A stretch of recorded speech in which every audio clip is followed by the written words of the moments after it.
The End of Eternity by Isaac Asimov. Narrated by Paul Bamer. Chapter 7. Prelude to Crime. Harlan stepped into the kettle at the 2456th and looked backward to make certain that the barrier that separated the shaft from eternity was truly flawless, that sociologist Voy was not watching. In these last weeks, it had grown to be a habit with him, an automatic twitch. There was always the quick backward glance across the shoulder to make sure no one was behind him in the kettle shafts. And then, though already in the 2456th, it was for up when that Harlan set the kettle controls. He watched the numbers on the temperometer rise. Though they moved with blurry quickness, there would be considerable time for thought. How the life plotter's finding changed matters. How the very nature of his crime had changed. And it had all hinged on Finge. The phrase caught at him with its ridiculous rhyme, and its heavy beat circled dizzyingly inside his skull. It hinged on Finge. It hinged on Finge. Harlan had avoided any personal contact with Finge on his return to eternity after those days with Noyes in the 482nd. As eternity closed in about him, so did guilt. A broken oath of office, which seemed nothing in the 482nd, was enormous in eternity. He had sent in his report by impersonal air-shoot and took himself off to personal quarters. He needed to think this out, gain time to consider, and grow accustomed to the new orientation within himself. Finge did not permit it. He was in communication with Harlan less than an hour after the report had been coded for proper direction and inserted into the chute. The computer's image stared out of the vision plate. His voice said, "I expected you to be in your office." Harlan said, "I delivered the report, sir. It doesn't matter where I wait for a new assignment." "Yes?" Finge scanned the roll of foil he held in his hands, holding it up, squint-eyed, and peering at its perforation pattern. "It is scarcely complete," he went on. "May I visit your rooms?" Harlan hesitated a moment. The man was his superior, and to refuse the self-invitation at this moment would have a flavor of insubordination. It would advertise his guilt, it seemed, and his raw, painful conscience dared not permit that. "You will be welcome, computer," he said stiffly. Finge's sleek softness introduced a jarring element of Epicureanism into Harlan's angular quarters. The 95th, Harlan's home when, tended toward the Spartan in house furnishings, and Harlan had never completely lost his taste for the style. The tubular metal chairs had been surfaced with a dull veneer that had been artificially grained into the appearance of wood, though not very successfully. In one corner of the room was a small piece of furniture that represented an even wider departure from the customs of the times. It caught Finge's eye almost at once. The computer put a pudgy finger on it, as though to test its texture. "What is this material?" "Wood, sir," said Harlan. "The real thing? Actual wood? Amazing! You use wood in your home when, I believe?" "We do." "I see. There's nothing in the rules against this, technician." He dusted the finger with which he had touched the object against the side seam of his trouser leg. "But I don't know that it's advisable to allow the culture of the home when to affect one. The true eternal adopts whatever culture he is surrounded by. I doubt, for instance, if I have eaten out of an energetic utensil more than twice in 5 years." He sighed. "And yet to allow food to touch matter has always seemed unclean. But I don't give in. I don't give in." His eyes returned to the wooden object, but now he held both hands behind his back and said, "What is it? What is its purpose?" "It's a bookcase," said Harlan. He had the impulse to ask Finge how he felt now that his hands rested firmly upon the small of his back. Would he not consider it cleaner to have his clothes and his own body constructed of pure and undefiled energy fields? Finge's eyebrows lifted. "A bookcase. Then those objects resting upon the shelves are books, is that right?" "Yes, sir." "Authentic specimens?" "Entirely, computer. I picked them up in the 24th. The few I have here date from the 20th. If you intend to look at them, I wish you'd be careful. The pages have been restored and impregnated, but they're not foil. They take careful handling." I won't touch them. I have no intention of touching them. Original 20th century dust is on them, I imagine. Actual books. He laughed. Pages of cellulose, too? You implied that. Harlan nodded. Cellulose modified by the impregnation treatment for longer life, yes. He opened his mouth for a deep breath, forcing himself to remain calm. It was ridiculous to identify himself with these books, to feel a slur upon them, to be a slur upon himself. I dare say, said Finge, still on the subject, that the whole content of those books could be placed on 2 meters of film and stored on a finger's end. What do the books contain? Harlan said, they are bound volumes of a news magazine of the 20th. You read that? Harlan said proudly, these are a few volumes of the complete collection I have. No library in eternity can duplicate it. Yes, your hobby. I remember now you once told me about your interest in the primitive. I'm amazed your educator ever allowed you to grow interested in such a thing, a complete waste of energy. Harlan's lips thinned. The man, he decided, was deliberately trying to irritate him out of possession of calm reasoning faculties. If so, he must not be allowed to succeed. Harlan said flatly, I think you've come to see me about my report. Yes, I have. The computer looked about, selected a chair, and sat down gingerly. It is not complete, as I said over the communicator. In what way, sir? Calm, calm. Finge broke into a nervous twitch of a smile. What happened that you didn't mention, Harlan? Nothing, sir. And though he said it firmly, he stood there, hang-dog. Come, technician. You spent several periods of time in the society of the young lady. Or you did if you followed the spatio-temporal chart. You did follow it, I suppose. Harlan's guilt riddled him to the point where he could not even rise to the bait of this open assault upon his professional competence. He could only say, I followed it. And what happened? You include nothing of the private interludes with the woman. Nothing of importance happened, said Harlan, dry-lipped. That is ridiculous. At your time of life, and with your experience, I don't have to tell you that it is not for an observer to judge what is important and what is not. Finge's eyes were keenly upon Harlan.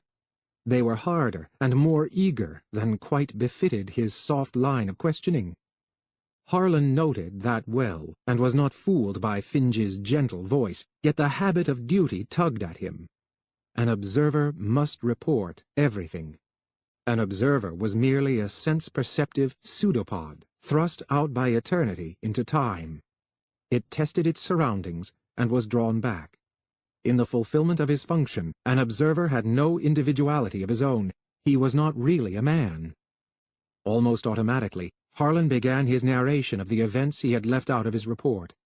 He did it with the trained memory of the observer, reciting the conversations with word-for-word accuracy, reconstructing the tone of voice and cast of countenance.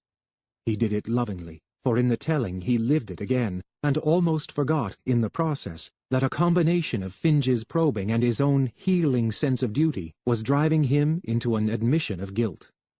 It was only as he approached the end result of that first long conversation that he faltered, and the shell of his observer's objectivity showed cracks. He was saved from further details by the hand that Finge suddenly raised, and by the computer's sharp, edgy voice. Thank you, it is enough. You were about to say that you made love to the woman. Harlan grew angry. What Finge said was the literal truth, but Finge's tone of voice made it sound lewd, coarse, and worse than that, commonplace. Whatever else it was, or might be, it was not commonplace. Harlan had an explanation for Finge's attitude, for his anxious cross-examination, for his breaking off the verbal report at the moment he did. Finge was jealous. That much Harlan would have sworn was obvious. Harlan had succeeded in taking away a girl that Finge had meant to have. Harlan felt the triumph in that, and found it sweet. For the first time in his life he knew an aim that meant more to him than the frigid fulfillment of eternity. He was going to keep Finge jealous, because Noyes Lambent was to be permanently his. In this mood of sudden exaltation, he plunged into the request that originally he had planned to present only after a wait of a discreet 4 or 5 days. He said, "It is my intention to apply for permission to form a liaison with a timed individual." Finge seemed to snap out of a reverie. With Noyes Lambent, I presume. Yes, sir. As computer in charge of the section, it will have to go through you. Harlan wanted it to go through Finge. Make him suffer. If he wanted the girl himself, let him say so, and Harlan could insist on allowing Noyes to make her choice. He almost smiled at that. He hoped it would come to that. It would be the final triumph. Ordinarily, of course, a technician could not hope to push through such a matter in the face of a computer's desires, but Harlan was sure he could count on Twistle's backing, and Finge had a long way to go before he could buck Twistle. Finge, however, seemed tranquil. "It would seem," he said, "that you have already taken illegal possession of the girl." Harlan flushed, and was moved to a feeble defense. The spatio-temporal chart insisted on our remaining alone together. Since nothing of what happened was specifically forbidden, I feel no guilt. Which was a lie, and from Finge's half-amused expression, one could feel that he knew it to be a lie. He said, "There will be a reality change." Harlan said, "If so, I will amend my application to request liaison with Miss Lambent in the new reality." "I don't think that would be wise." "How can you be sure in advance? In the new reality, she may be married. She may be deformed. In fact, I can tell you this. In the new reality, she will not want you. She will not want you." Harlan quivered. "You know nothing about it." "Oh? You think this great love of yours is a matter of soul-to-soul contact? That it will survive all external changes? Have you been reading novels out of time?" Harlan was goaded into indiscretion. "For one thing, I don't believe you." Finge said coldly, "I beg pardon." "You're lying." Harlan didn't care what he said now. "You're jealous. It's all it amounts to. You're jealous. You had your own plans for Noyes, but she chose me." Finge said, "Do you realize—" "I realize a great deal. I'm no fool. I may not be a computer, but neither am I an ignoramus. You say she won't want me in the new reality. How do you know? You don't even know yet what the new reality will be. You don't know if there must be a new reality at all. You just received my report. It must be analyzed before a reality change can be computed, let alone submitted for approval. So when you affect to know the nature of the change, you are lying." There were a number of ways in which Finge might have made response. Harlan's heated mind was aware of many. He did not try to choose among them. Finge might stalk out in affected dudgeon. He might call in a member of security and have Harlan taken into custody for insubordination. He might shout back, yelling as angrily as Harlan. He might put in an immediate call to Twistle, lodging a formal complaint. He might. Finge did none of this. He said gently, "Sit down, Harlan. Let's talk about this." And because that response was completely unexpected, Harlan's jaw sagged, and he sat down in confusion. His resolution faltered. What was this? "You remember, of course," said Finge, "that I told you that our problem with the 482nd involved an undesirable attitude on the part of the timers of the current reality toward eternity. You do remember that, don't you?" He spoke with the mild urging of a schoolmaster toward a somewhat backward student, yet Harlan thought he could detect a kind of hard glitter in his eye. Harlan said, "Of course. You remember, too, that I told you that the All-When Council was reluctant to accept my analysis of the situation without specific confirming observations. Doesn't that imply to you that I had already computed the necessary reality change? But my own observations represent the confirmation, don't they?" "They do. And it would take time to analyze them properly." "Nonsense. Your report means nothing. The confirmation lay in what you told me orally moments ago." "I don't understand you." "Look, Harlan, let me tell you what is wrong with the 482nd. Among the upper classes of this century, particularly among the women, there has grown up the notion that eternals are really eternal, literally so, that they live forever. Great time, man. Noyes Lambent told you as much. You repeated her statements to me not 20 minutes ago." Harlan stared blankly at Finge. He was remembering Noyes's soft, caressing voice as she leaned toward him, and caught at his eyes with her own lovely dark glance. "You live forever. You're an eternal." Finge went on.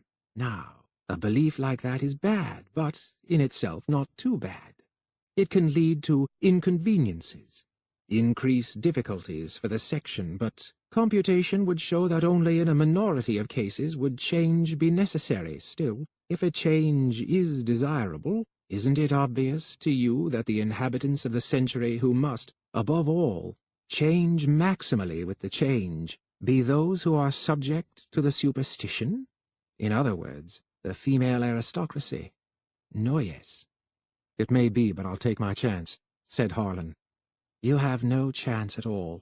Do you think your fascinations and charm persuaded the soft aristocrat to fall into the arms of an unimportant technician? Come, Harlan, be realistic about this. Harlan's lips grew stubborn. He said nothing.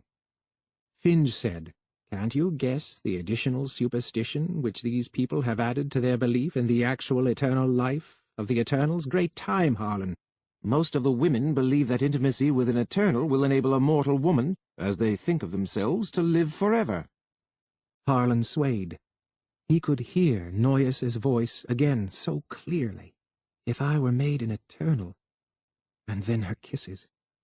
Finge went on. The existence of such a superstition was hard to believe, Harlan. It was unprecedented. It lay within the region of random error, so that a search through the computations for the previous change yielded no information respecting it one way or the other. The All-When Council wanted firm evidence, direct substantiation. I chose Miss Lambent as a good example of her class. I chose you as the other subject. Harlan struggled to his feet. You chose me as a subject? I'm sorry, said Finge stiffly, but it was necessary. You made a very good subject. Harlan stared at him. Finge had the grace to squirm a bit under that wordless stare. He said, Don't you see? No, you still don't. Look, Harlan, you're a cold fish product of eternity. You won't look at a woman. You consider women and all that concerns them unethical. No, there's a better word. You consider them sinful. That attitude shows all over you, and to any woman you'd have all the sex appeal of a month-dead mackerel. Yet here we have a woman, the beautiful, pampered product of a hedonistic culture, who ardently seduces you on your first evening together, virtually begging for your embrace. Don't you understand that that is ridiculous, impossible, unless it is the confirmation we were looking for? Harlan struggled for words. You say she sold herself. Why that expression? There is no shame attached to sex in this century. The only strange thing is that she chose you as partner, and that she did for the sake of eternal life. It's plain. And Harlan, arms raised, hands claw-bent, with no rational thought in his mind or any irrational one other than to choke and throttle Finge, sprang forward. Finge stepped back hastily. He brought out a blaster with a quick, trembling gesture. Don't touch me! Back! Harlan had just enough sanity to halt his rush. His hair was matted, his shirt was stained with perspiration, his breath whistled through pinched white nostrils. Finge said shakily, I know you very well, you see, and I thought your reaction might be violent. Now, I'll shoot if I have to. Harlan said, Get out. I will. But first you'll listen. For attacking a computer you can be declassified, but we'll let that go. You will understand, however, that I did not lie. The Noyes Lambent of the new reality, whatever else may be or not be, will lack this superstition. The whole purpose of the change will be to wipe out the superstition, and without it, Harlan. His voice was almost a snarl. How could a woman like Noyes want a man like you? The pudgy computer backed toward the door of Harlan's personal quarters, blaster still leveled. He paused to say, with a sort of grim gaiety, Of course, if you had her now, Harlan, if you had her now, you could enjoy her. You could keep your liaison and make it formal. That is, if you had her now. But the change will come soon, Harlan, and after that you will not have her. What a pity. The now does not last, even in eternity, eh, Harlan? Harlan no longer looked at him. Finge had won after all and was leaving in clear and leering possession of the field. Harlan stared unseeingly at his own toes, and when he looked up, Finge was gone. Whether 5 seconds earlier or 15 minutes, Harlan could not have said. Hours had passed, nightmarishly, and Harlan felt trapped in the prison of his mind. All that Finch had said was so true, so transparently true. Harlan's observer mind could look back upon the relationship of himself and Noyes, that short, unusual relationship, and it took on a different texture. It wasn't a case of instant infatuation. How could he have believed it was? Infatuation for a man like himself? Of course not. Tears stung his eyes, and he felt ashamed. How obvious it was that the affair was a case of cool calculation. The girl had certain undeniable physical assets and no ethical principles to keep her from using them. So she used them, and that had nothing to do with Andrew Harlan as a person. He simply represented her distorted view of eternity and what it meant. Automatically, Harlan's long fingers caressed the volumes in his small bookshelf. He took one out and, unseeingly, opened it. The print blurred. The faded colors of the illustrations were ugly, meaningless blotches. Why had Finch troubled to tell him all this? In the strictest sense, he ought not to have. An observer, or anyone acting as observer, ought never to know the ends attained by his observation. It removed him by so much from the ideal position of the objective, non-human tool. It was to crush him, of course, to take a mean and jealous revenge. Harlan fingered the open page of the magazine. He found himself staring at a duplication, in startling red, of a ground vehicle similar to vehicles characteristic of the 45th, 182nd, 590th, and 984th centuries, as well as of late primitive times. It was a very common sort of affair with an internal combustion motor. In the primitive era, natural petroleum fractions were the source of power, and natural rubber cushioned the wheels. That was true of none of the later centuries, of course. Harlan had pointed that out to Cooper. He had made quite a point of it, and now his mind, as though longing to turn away from the unhappy present, drifted back to that moment. Sharp, irrelevant images filled the ache within Harlan. "These advertisements," he had said, "tell us more of primitive times than the so-called news articles in the same magazine. The news articles assume a basic knowledge of the world it deals with. It uses terms it feels no necessity of explaining. What is a golf ball, for instance?" Cooper had professed his ignorance readily. Harlan went on in the didactic tone he could scarcely avoid on occasions such as this.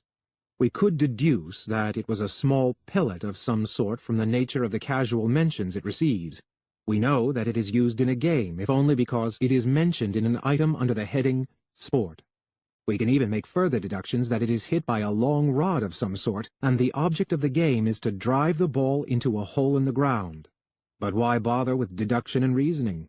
Observe this advertisement. The object of it is only to induce readers to buy the ball, but in so doing we are presented with an excellent close-range portrait of one, with a section cut into it to show its construction." Cooper, coming from an era in which advertisement was not as wildly proliferative as it was in the later centuries of primitive times, found all this difficult to appreciate. He said, "Isn't it rather disgusting the way these people blow their own horn?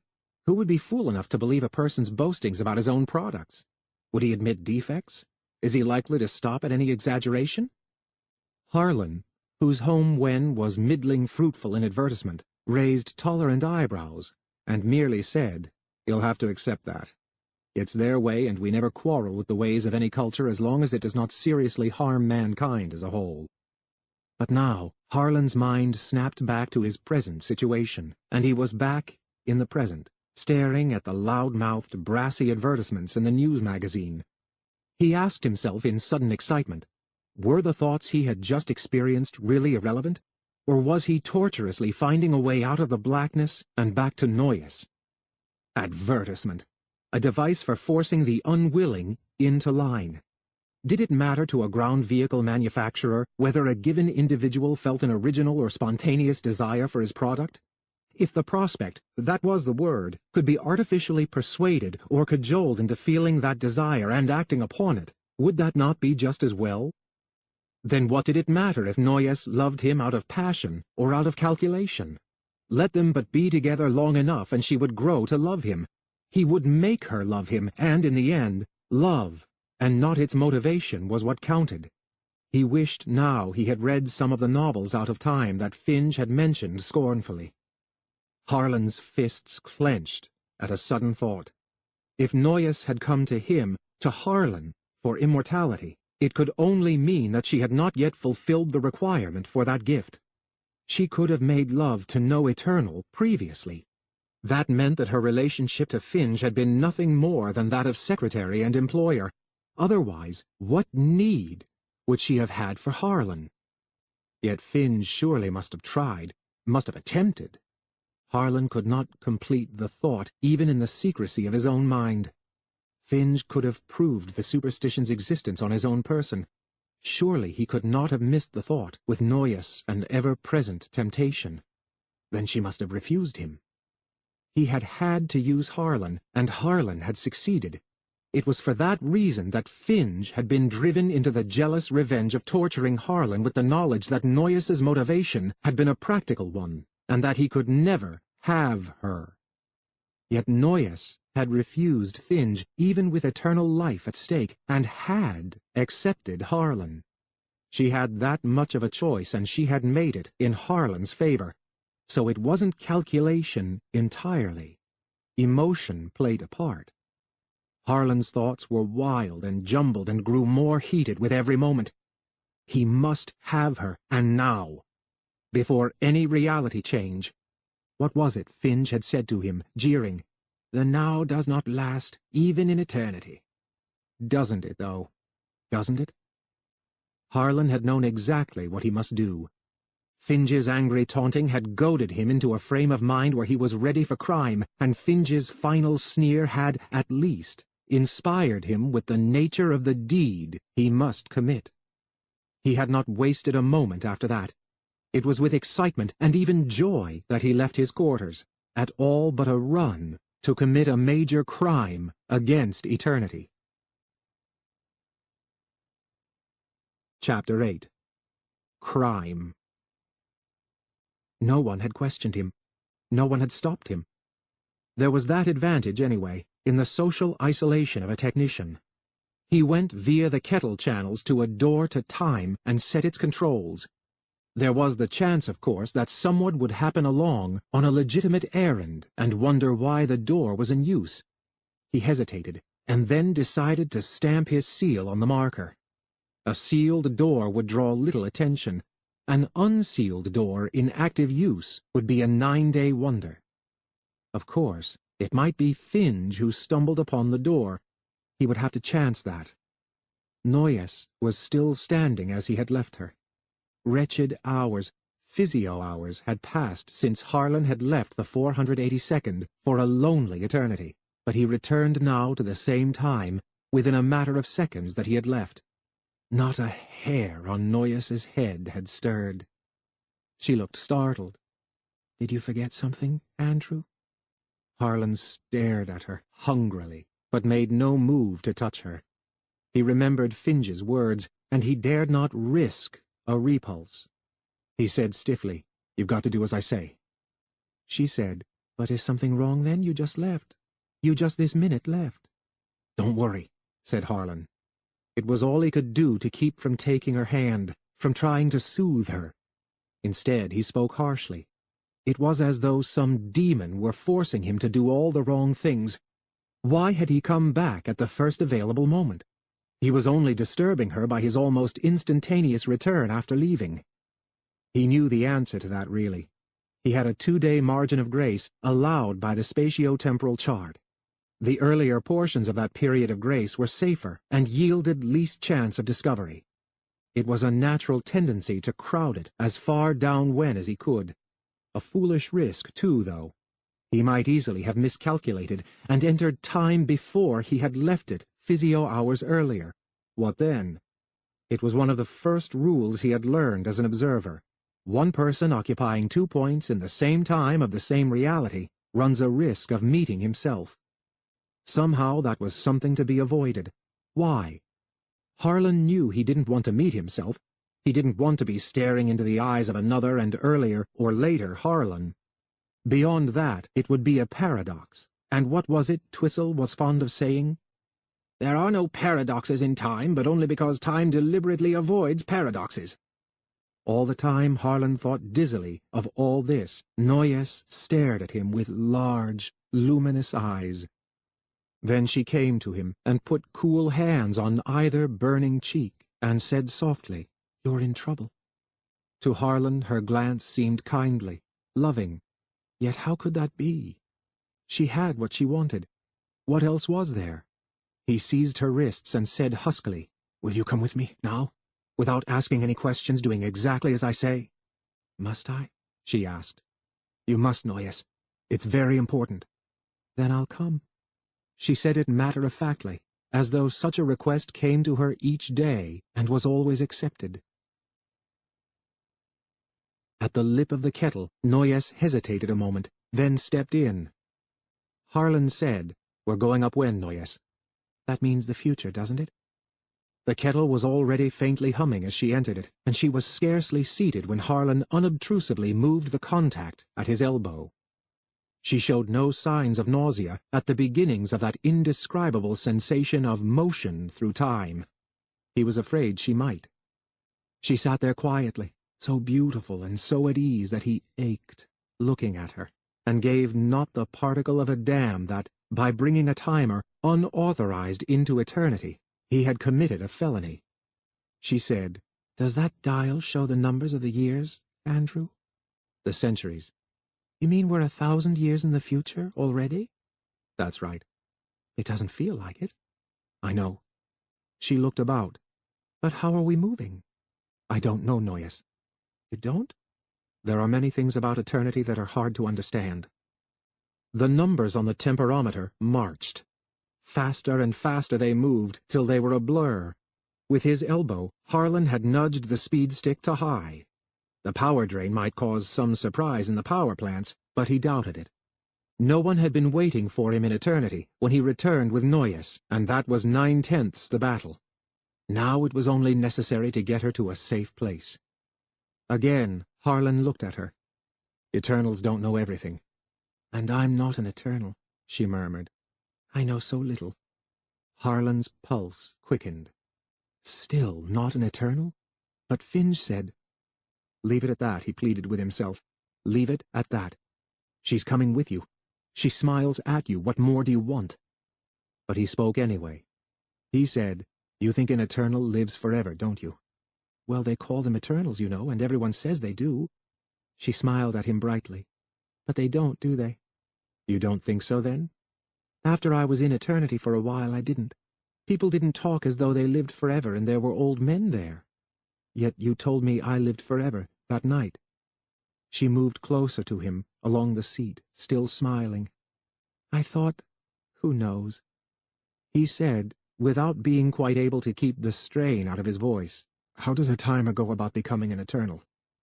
Her smile vanished, and was it his imagination, or was there a trace of heightened color in her cheek? She said, "Why do you ask that?" "To find out." "It's silly," she said. "I'd rather not talk about it." She stared down at her graceful fingers, edged with nails that glittered colorlessly in the muted light of the kettle shaft. Harlan thought abstractedly and quite apropos of nothing that at an evening gathering with a touch of mild ultraviolet in the wall illumination, those nails would glow a soft apple green or a brooding crimson, depending on the angles she held her hands. A clever girl, one like Noyes, could produce half a dozen shades out of them and make it seem as though the colors were reflecting her moods. Blue for innocence, bright yellow for laughter, violet for sorrow, and scarlet for passion. He said, "Why did you make love to me?" She shook her hair back and looked at him out of a pale, grave face. She said, "If you must know, part of the reason was the theory that a girl can become an Eternal that way. I wouldn't mind living forever." "I thought you said you didn't believe that." "I didn't. But it couldn't hurt a girl to take the chance, especially— He was staring at her sternly, finding refuge from hurt and disappointment in a frozen look of disapproval from the heights of the morality of his home when. Well, especially since I wanted to anyway. Wanted to make love to me? Yes. Why me? Because I liked you. Because I thought you were funny. Funny? Well, odd, if you like that better. You always worked so hard not to look at me, but you always looked at me anyway. You tried to hate me, and I could see you wanted me. I was sorry for you a little, I think. What were you sorry about? He felt his cheeks burning. That you should have such trouble about wanting me is such a simple thing. You just ask a girl. It's so easy to be friendly, why suffer? Harlan nodded. The morality of the 482nd. Just ask a girl, he muttered. So simple. Nothing more necessary. The girl has to be willing, of course. Mostly she is if she's not otherwise engaged. Why not? It's simple enough. It was Harlan's turn to drop his eyes. Of course it was simple enough. And nothing wrong with it either. Not in the 482nd. Who in eternity should know this better? He would be a fool, an utter and unspeakable fool, to ask her now about earlier affairs. He might as well ask a girl of his own home when if she had ever eaten in the presence of a man, and how dared she? Instead, he said humbly, "And what do you think of me now?" "That you are very nice," she said softly, "and that if you ever relaxed— Won't you smile?" "There's nothing to smile about, Noyes." "Please, I want to see if your cheeks can crease right. Let's see." She put her fingers to the corners of his mouth and pressed them backward. He jerked his head back in surprise and couldn't avoid smiling. "See? Your cheeks didn't even crack. You're almost handsome. With enough practice, standing in front of a mirror and smiling and getting a twinkle in your eye, I'll bet you could be really handsome." But the smile, fragile enough to begin with, vanished. Noyes said, "We are in trouble, aren't we?" "Yes, we are, Noyes. Great trouble."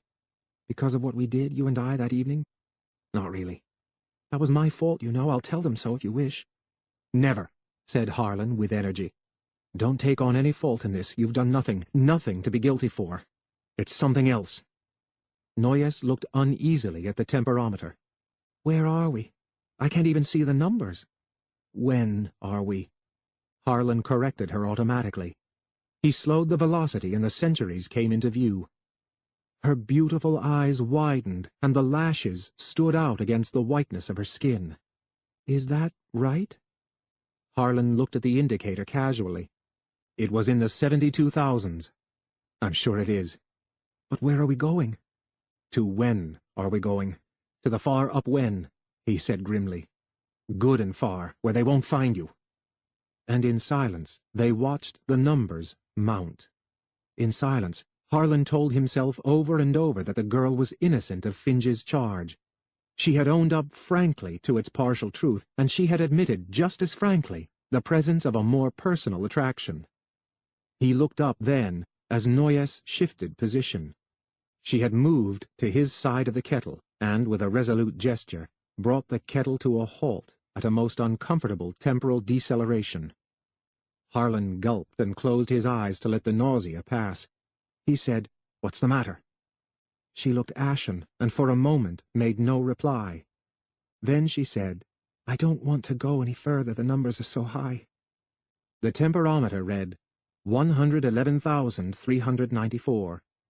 He said, "Far enough." Then he held out his hand gravely. "Come, Noyes. This will be your home for a while." They wandered through the corridors like children, hand in hand. The lights along the main ways were on, and the darkened rooms blazed at the touch of a contact. The air was fresh, and had a liveliness about it which, without sensible draught, yet indicated the presence of ventilation. Noyes whispered, "Is there no one here?" "No one," said Harlan. He tried to say it firmly and loudly. He wanted to break the spell of being in a hidden century, but he said it in only a whisper after all. He did not even know how to refer to anything so far up when. To call it the 111,394th was ridiculous. One would have to say simply and indefinitely the 100,000s. It was a foolish problem to be concerned with, but now that the exaltation of actual flight was done with, he found himself alone in a region of eternity where no human footsteps had wandered, and he did not like it. He was ashamed, doubly ashamed since Noyes was witness, at the fact that the faint chill within him was the faint chill of a faint fear. Noyes said, "It's so clean. There's no dust." "Self-cleaning," said Harlan. With an effort that seemed to tear at his vocal cords, he raised his voice to near normal level. "But no one's here, up when or down when for thousands and thousands of centuries." Noyes seemed to accept that. "And everything is fixed up so? We passed food stores and a viewing film library. Did you see that?" "I saw that. Oh, it's fully equipped. They're all fully equipped, every section." "But why, if no one ever comes here?" "It's logical," said Harlan. Talking about it took away some of the eeriness. Saying out loud what he already knew in the abstract would pinpoint the matter, bring it down to the level of the prosaic. He said, early in the history of eternity, one of the centuries in the 300s came up with a mass duplicator. Do you know what I mean?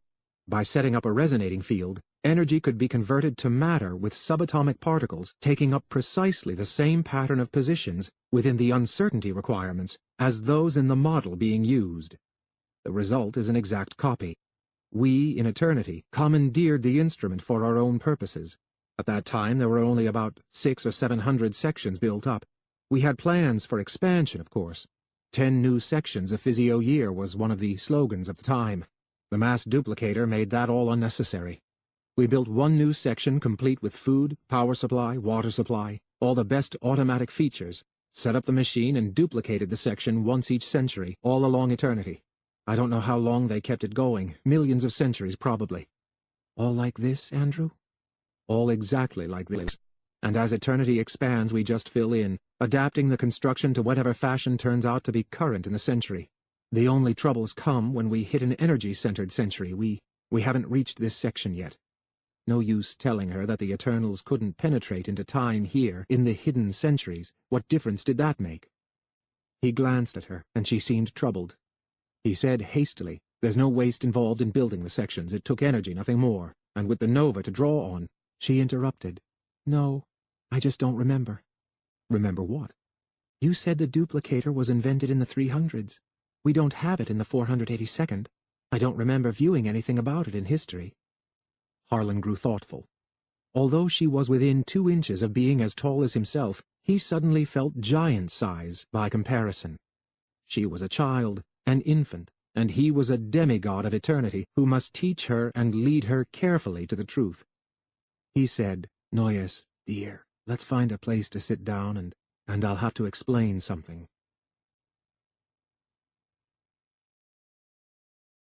The concept of a variable reality, a reality that was not fixed and eternal and immutable, was not one that could be faced casually by anyone.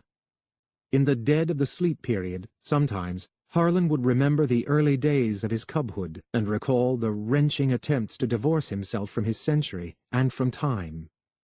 It took 6 months for the average cub to learn all the truth, to discover that he could never go home again in a very literal way.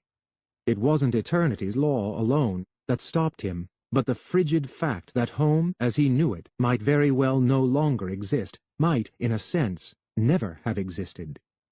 It affected cubs differently. Harlan remembered Bonky La Tourette's face turning white and gaunt the day Instructor Yarrow had finally made it unmistakably clear about reality.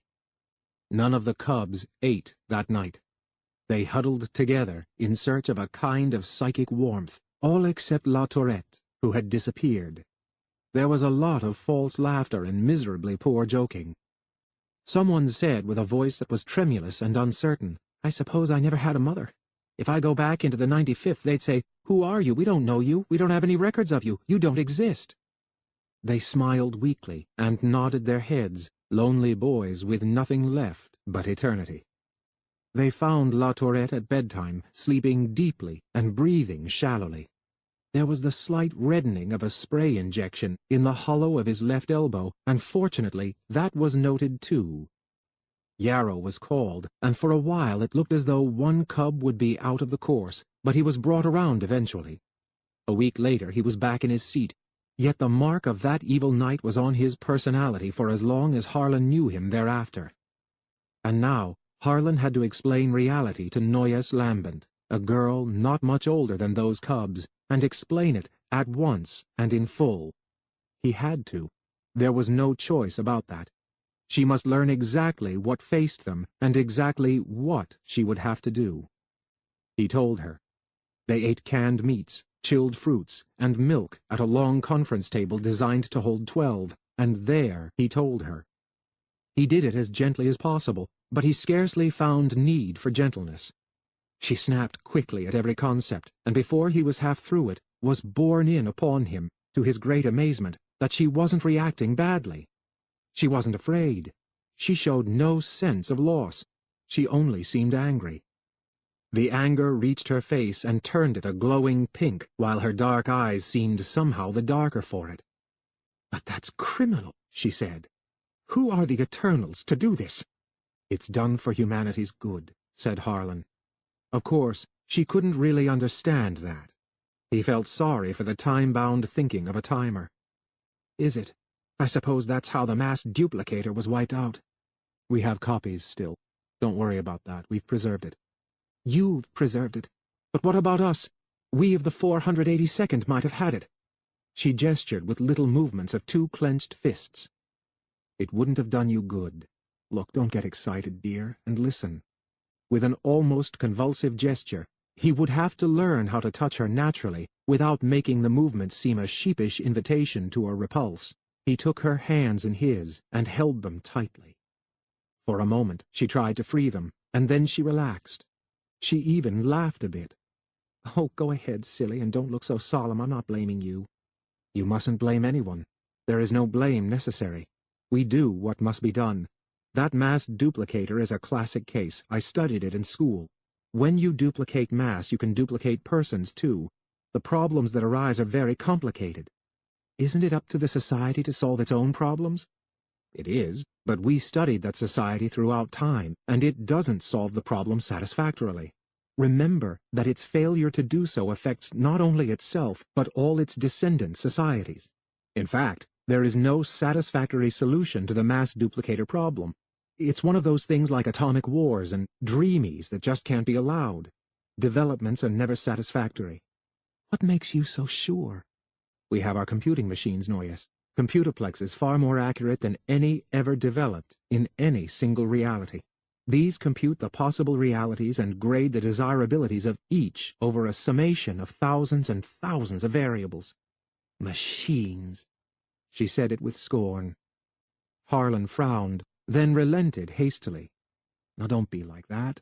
Naturally you resent learning that life is not as solid as you thought. You and the world you lived in might have been only a probability shadow a year ago, but what's the difference? You have all your memories, whether they're of probability shadows or not, haven't you? You remember your childhood and your parents, don't you? Of course. Then it's just as if you lived it, isn't it? Isn't it? I mean, whether you did or not. I don't know. I'll have to think about it. What if tomorrow it's a dream world again, or a shadow, or whatever you call it? Then there would be a new reality, and a new you with new memories. It would be just as though nothing had happened except that the sum of human happiness would have been increased again. I don't find that satisfying somehow. Besides, said Harlan hastily, nothing will happen to you now. There will be a new reality, but you're in eternity. You won't be changed. But you say it makes no difference, said Noyes gloomily. Why go to all the trouble? With sudden ardor, Harlan said, Because I want you as you are. Exactly as you are. I don't want you changed, not in any way. He came within a hair of blurting out the truth, that without the advantage of the superstition about eternals and eternal life, she would never have inclined toward him. She said, looking about with a slight frown, Will I have to stay here forever then? It would be lonely. No, no, don't think of it, he said wildly, gripping her hand so tight that she winced. I'll find out what you will be in the new reality of the 482nd, and you'll go back in disguise, so to speak. I'll take care of you. I'll apply for permission for formal liaison, and see to it that you remain safely through future changes. I'm a technician, and a good one, and I know about changes. He added grimly, and I know a few other things as well. and stopped there. Noyes said, "Is all this allowed? I mean, can you take people into eternity and keep them from changing? It doesn't sound right somehow from the things you've told me." For a moment, Harlan felt shrunken and cold in the large emptiness of the thousands of centuries that surrounded him upwen and down.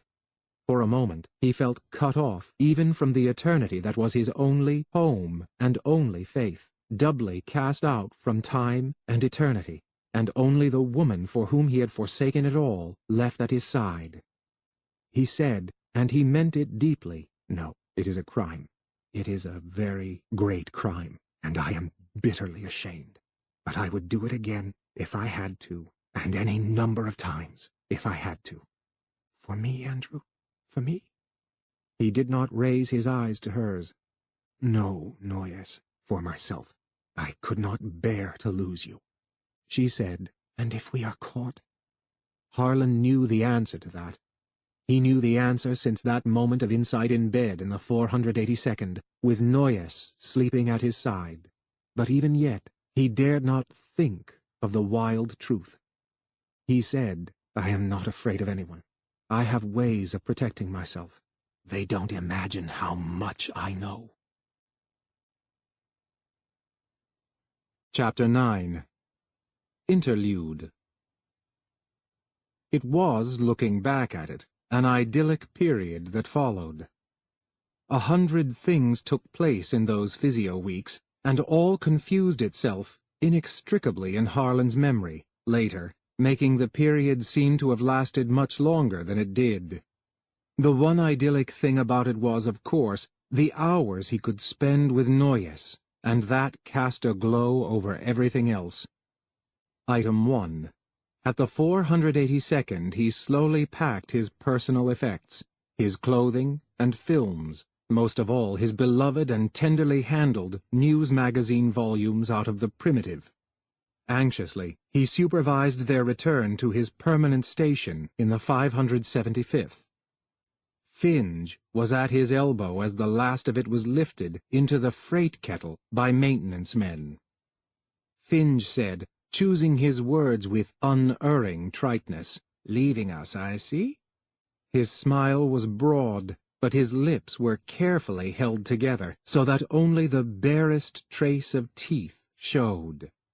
He kept his hands clasped behind his back, and his pudgy body teetered forward on the balls of his feet. Harlan did not look at his superior. He muttered a monotoned, "Yes, sir." Finge said, "I will report to Senior Computer Twistle concerning the entirely satisfactory manner in which you performed your observational duties in the 482nd. Harlan could not bring himself to utter even a sullen word of thanks. He remained silent.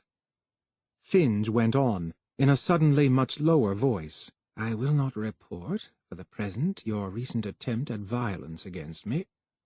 And although his smile remained, and his glance remained mild, there was a relish of cruel satisfaction about him. Harlan looked up sharply and said, "As you wish, computer." Item 2. He re-established himself at the 575th. He met Twistle almost at once. He found himself happy to see that little body, topped by that lined and gnome-like face. He was even happy to see the white cylinder nestling smokily between two stained fingers and being lifted rapidly toward Twistle's lips. Harlan said, "Computer." Twistle, emerging from his office, looked for a moment unseeingly and unrecognizingly at Harlan. His face was haggard, and his eyes squinted with weariness. He said, "Ah, Technician Harlan. You are done with your work on the 482nd? "Yes, sir." Twistle's comment was strange.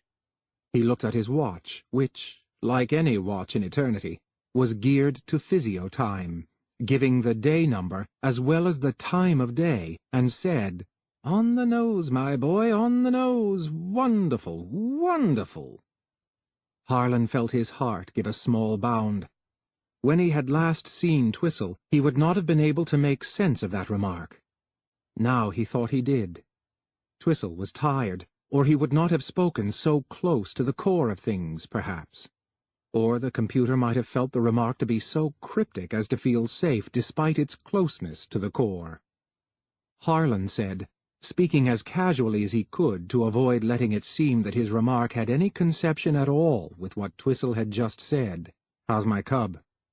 "Fine, fine," said Twistle, with only half his mind, apparently, on his words. He took a quick puff at the shortening tube of tobacco, indulged in a quick nod of dismissal, and hurried off. Item 3. The cub. He seemed older. There seemed to be a greater feeling of maturity to him as he held out his hand and said, "Glad to see you back, Harlan." Or was it merely that, where earlier Harlan had been conscious of Cooper only as a pupil, he now seemed more than a cub? He now seemed a gigantic instrument in the hands of the Eternals. Naturally, he could not help but attain a new stature in Harlan's eyes. Harlan tried not to show that.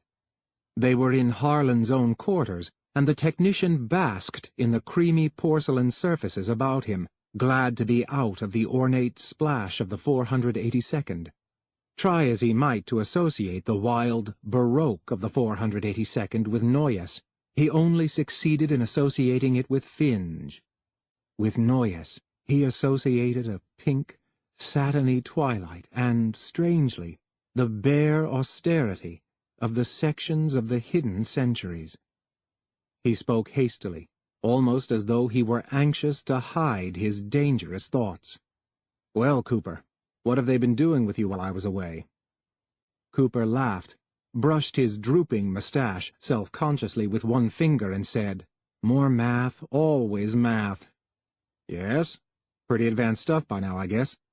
"Pretty advanced." "How's it coming?" "So far it's bearable. It comes pretty easy, you know. I like it. But now they're really loading it on." Harlan nodded and felt a certain satisfaction. He said, "Temporal field matrices and all that."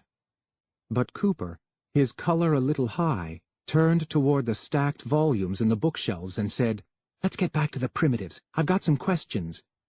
"About what?" "City life in the 23rd, Los Angeles especially." "Why Los Angeles?" "It's an interesting city, don't you think so?" "It is, but let's hit it in the 21st, then. It was at its peak in the 21st. "Oh, let's try the 23rd. Harlan said, "Well, why not?" His face was impassive, but if the impassiveness could have been peeled off, there would have been a grimness about him. His grand intuitional guess was more than a guess.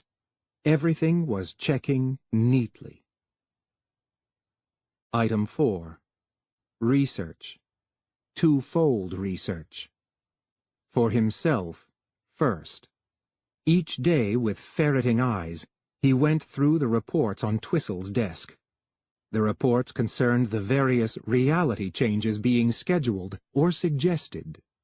Copies went to Twistle routinely, since he was a member of the All-When Council, and Harlan knew he would not miss one. He looked first for the coming change in the 482nd. Secondly, he looked for other changes, any other changes that might have a flaw, an imperfection, some deviation from maximum excellence that might be visible to his own trained and talented technician's eyes. In the strictest sense of the word, the reports were not for his study, but Twistle was rarely in his office these days, and no one else saw fit to interfere with Twistle's personal technician. That was one part of his research. The other took place in the 575th section branch of the library. For the first time he ventured out of those portions of the library which, ordinarily, monopolized his attention. In the past, he had haunted the section on primitive history, very poor indeed, so that most of his references and source materials had to be derived from the far down when of the third millennium, as was only natural, of course. To an even greater extent, he had ransacked the shelves devoted to reality change, its theory, technique, and history, an excellent collection. Best in eternity outside the central branch itself, thanks to Twistle, of which he had made himself full master. Now he wandered curiously among the other film racks. For the first time he observed, in the capital O sense, the racks devoted to the 575th itself, its geographies which varied little from reality to reality, its histories which varied more, and its sociologies which varied still more. These were not the books or reports written about the century by observing and computing eternals, with those he was familiar, but by the timers themselves. There were the works of literature of the 575th, and these stirred memories of tremendous arguments he had heard of concerning the values of alternate changes. Would this masterpiece be altered or not? If so, how? How did past changes affect works of art? For that matter, could there ever be general agreement about art?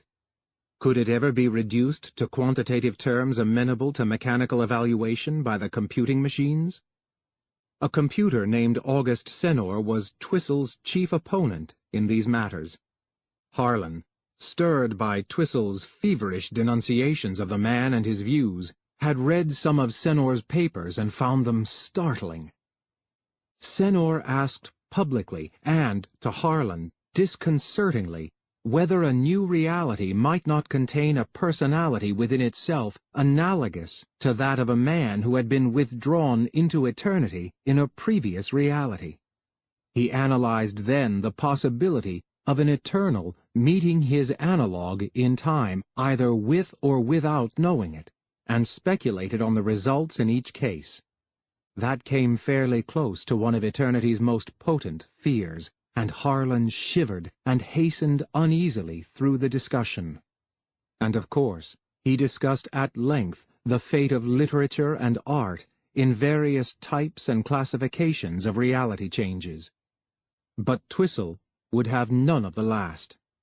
"If the values of art can't be computed," he would shout at Harlan, "then what's the use of arguing about it?"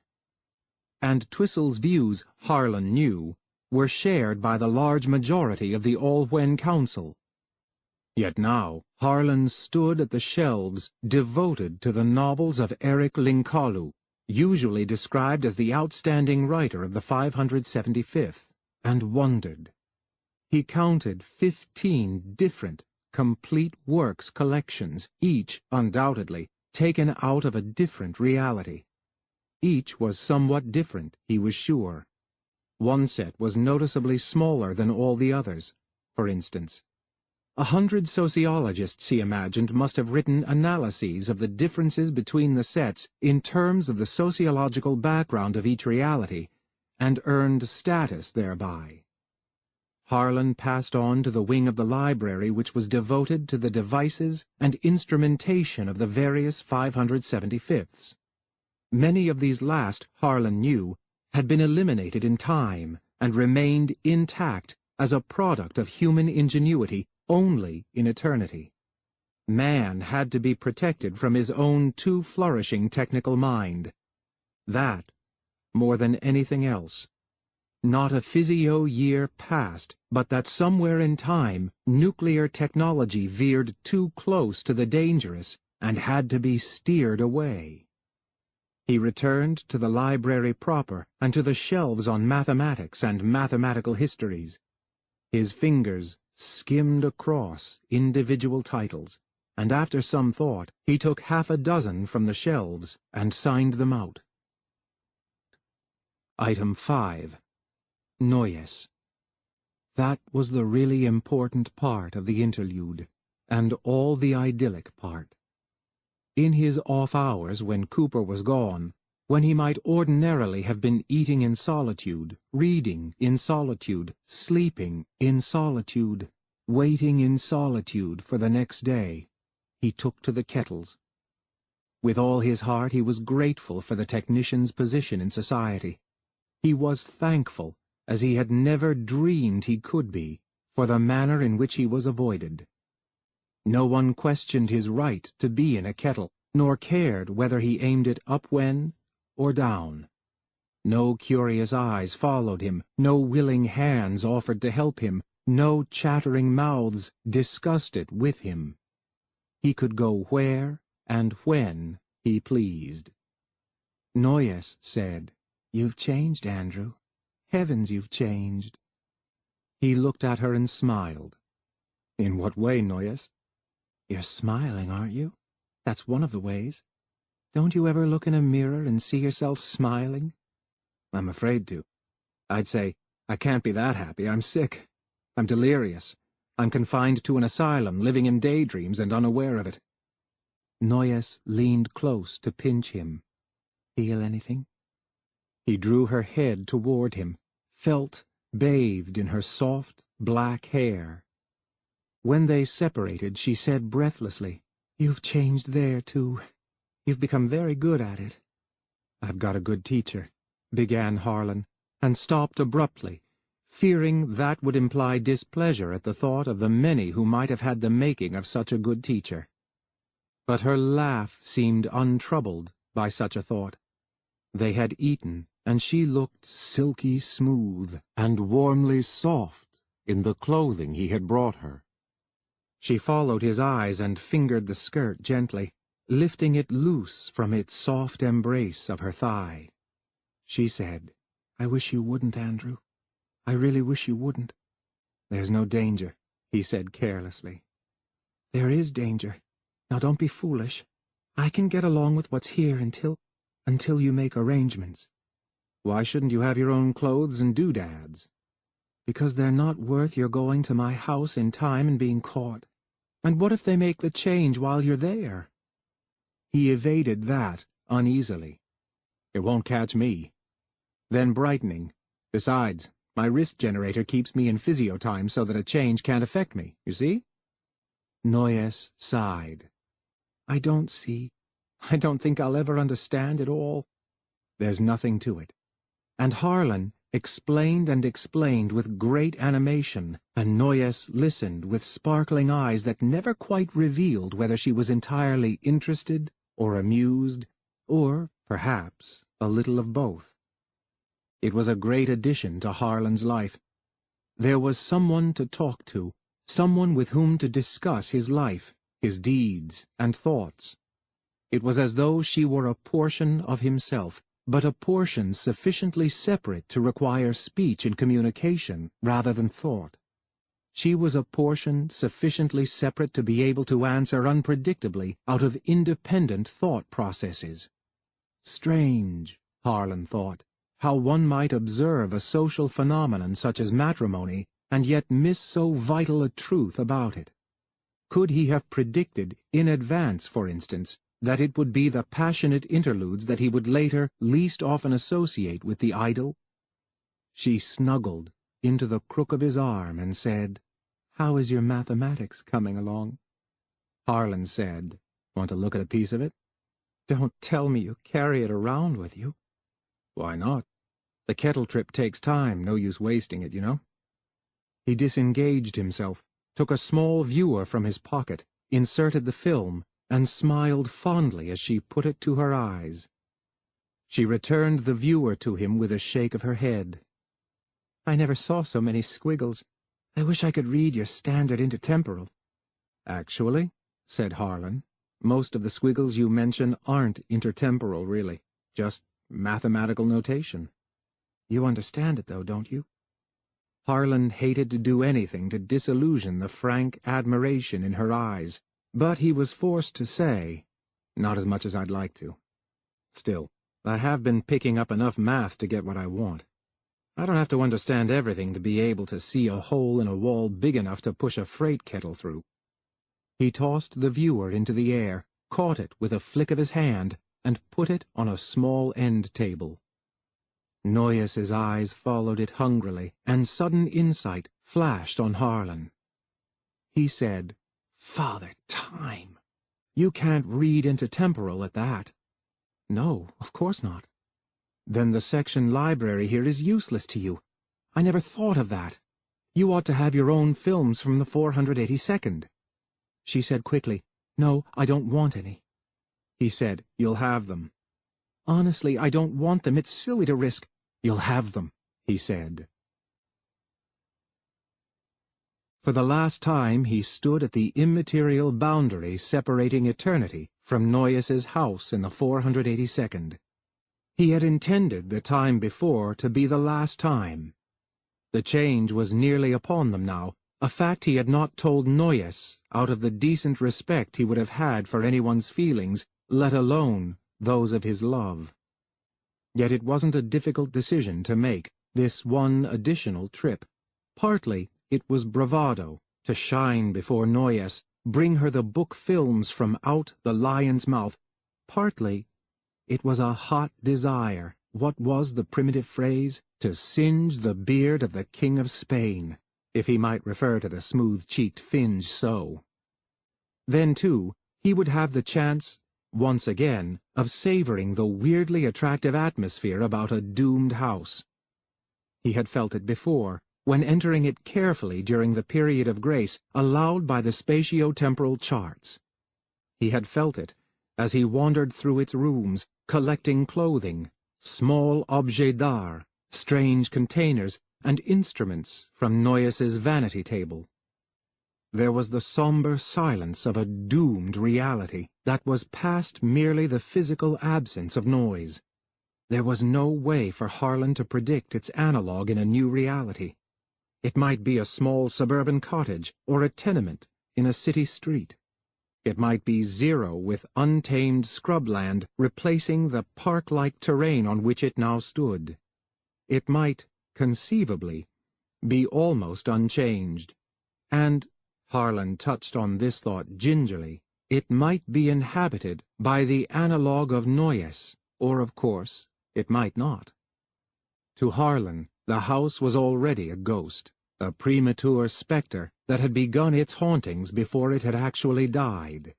And because the house, as it was, meant a great deal to him, he found he resented its passing and mourned it. Once, only, in 5 trips had there been any sound to break the stillness during his prowlings. He was in the pantry then, thankful that the technology of that reality and century had made servants unfashionable and removed a problem.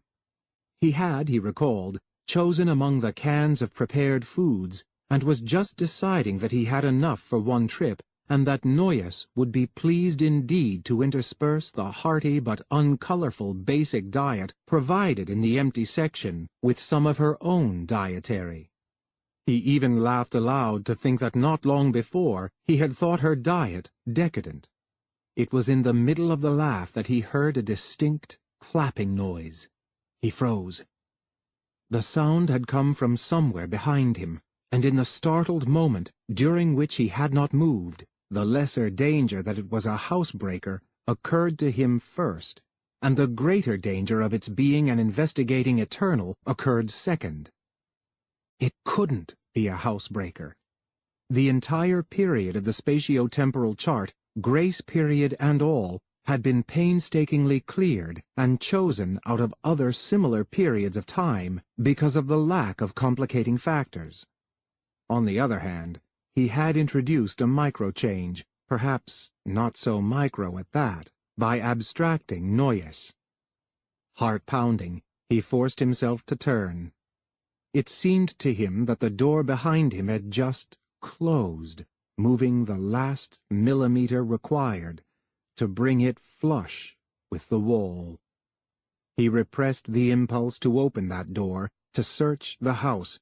With Noyes's delicacies in tow, he returned to eternity and waited 2 full days for repercussions before venturing into the far-up when. There were none. And eventually he forgot the incident. But now, as he adjusted the controls to enter time this one last time, he thought of it again. Or perhaps it was the thought of the change nearly upon him now that preyed on him. Looking back on the moment later, he felt that it was one or the other that caused him to misadjust the controls. He could think of no other excuse. The misadjustment was not immediately apparent. It pinpointed the proper room, and Harlan stepped directly into Noyes's library.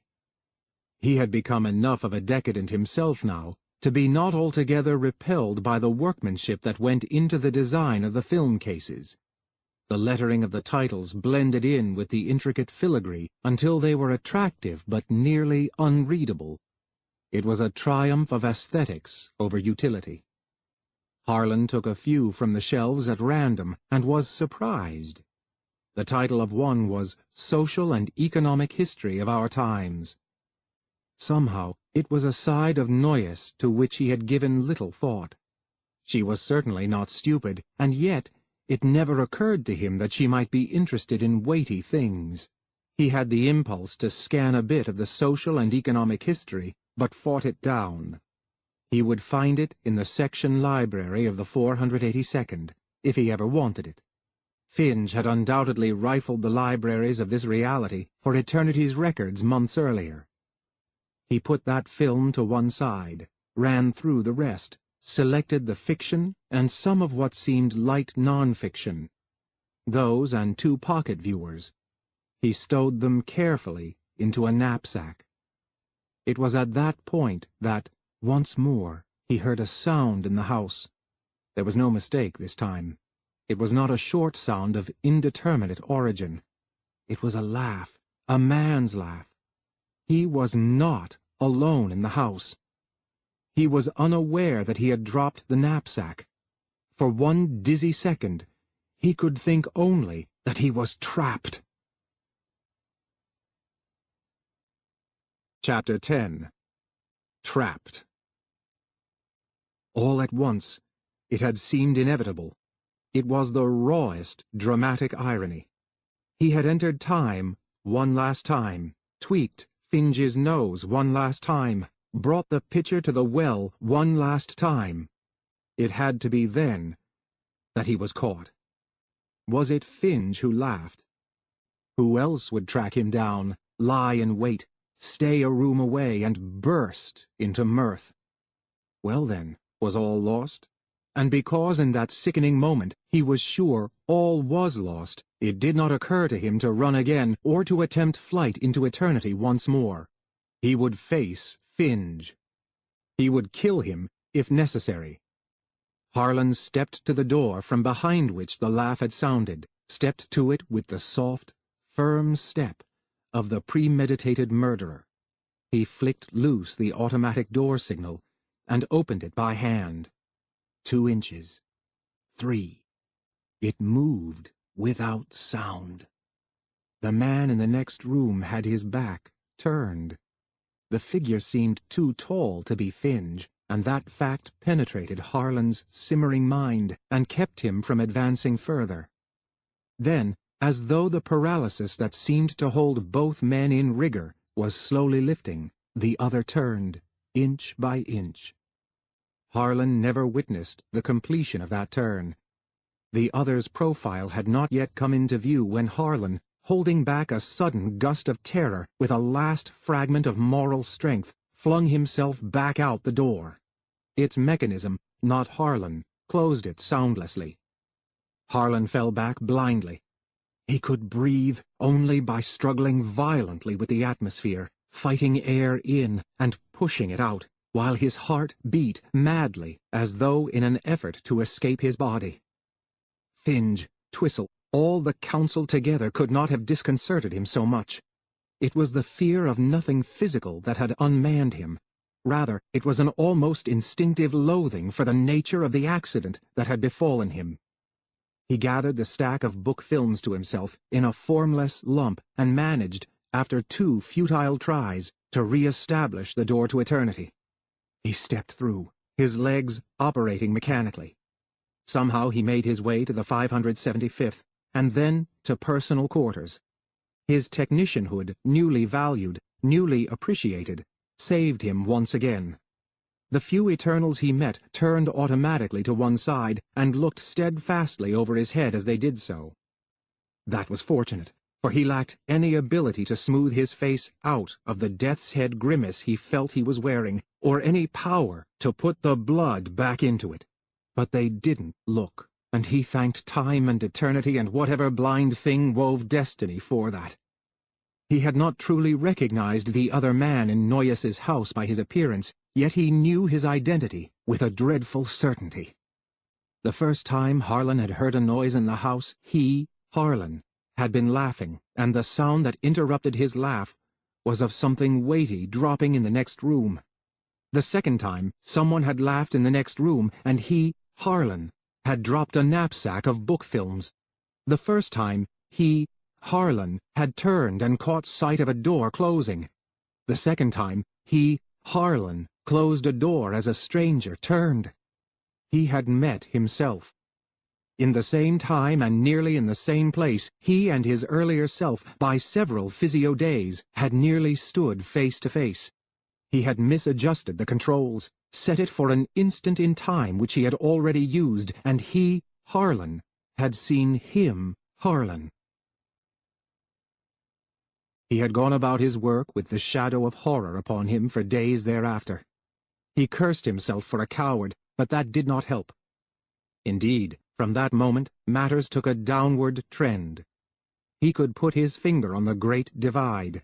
The key moment was the instant in which he had adjusted the door controls for his entry into the 482nd for one last time, and somehow had adjusted it wrongly.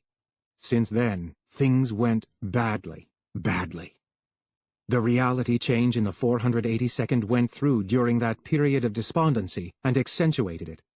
In the past 2 weeks, he had picked up 3 proposed reality changes which contained minor flaws, and now he chose among them, yet could do nothing to move himself to action. He chose reality change 2456 to 2781, V5, for a number of reasons. Of the 3, it was farthest up when, the most distant. The error was minute, but was significant in terms of human life. It needed then only a quick trip to the 2456th to find out the nature of Noyes's analog in the new reality by use of a little blackmailing pressure. But the unmanning of his recent experience betrayed him. It seemed to him no longer a simple thing, this gentle application of threatened exposure. And once he found the nature of Noyes's analog, what then? Put Noyes in her place as charwoman, seamstress, laborer, or whatever? Certainly. But what then was to be done with the analog herself, with any husband the analog might have, family, children? He had thought of none of this earlier. He had avoided the thought. Sufficient unto the day. But now he could think of nothing else. So he lay, skulking in his room, hating himself, when Twistle called him, his tired voice questioning and a little puzzled. "Harlan, are you ill? Cooper tells me you've skipped several discussion periods." Harlan tried to smooth the trouble out of his face. "No, Computer Twistle. I'm a little tired." "Well, that's forgivable at any rate, boy." And then the smile on his face came about as close as it ever did to vanishing entirely. "Have you heard that the 482nd has been changed?" "Yes," said Harlan shortly. "Finge called me," said Twistle, "and asked that you be told that the change was entirely successful." Harlan shrugged, then grew aware of Twistle's eyes staring out of the communiplate, and hard upon him. He grew uneasy and said, "Yes, Computer?" "Nothing," said Twistle, and perhaps it was the cloak of age weighing down upon his shoulders, but his voice was unaccountably sad. "I thought you were about to speak." "No," said Harlan. "I had nothing to say." "Well, then, I'll see you tomorrow at opening in the computing room, boy. I have a great deal to say." "Yes, sir," said Harlan. He stared for long minutes at the plate, after it went dark. That had almost sounded like a threat. Finge had called Twistle, had he? What had he said that Twistle did not report? But an outside threat was what he needed. Battling a sickness of the spirit was like standing in a quicksand and beating it with a stick. Battling Finge was another thing altogether. Harlan had remembered the weapon at his disposal, and for the first time in days felt a fraction of self-confidence return. It was as though a door had closed, and another had opened. Harlan grew as feverishly active as previously he had been catatonic. He traveled to the 2456th, and bludgeoned sociologist Voy to his own exact will. He did it perfectly. He got the information he sought. And more than he sought. Much more. Confidence is rewarded, apparently.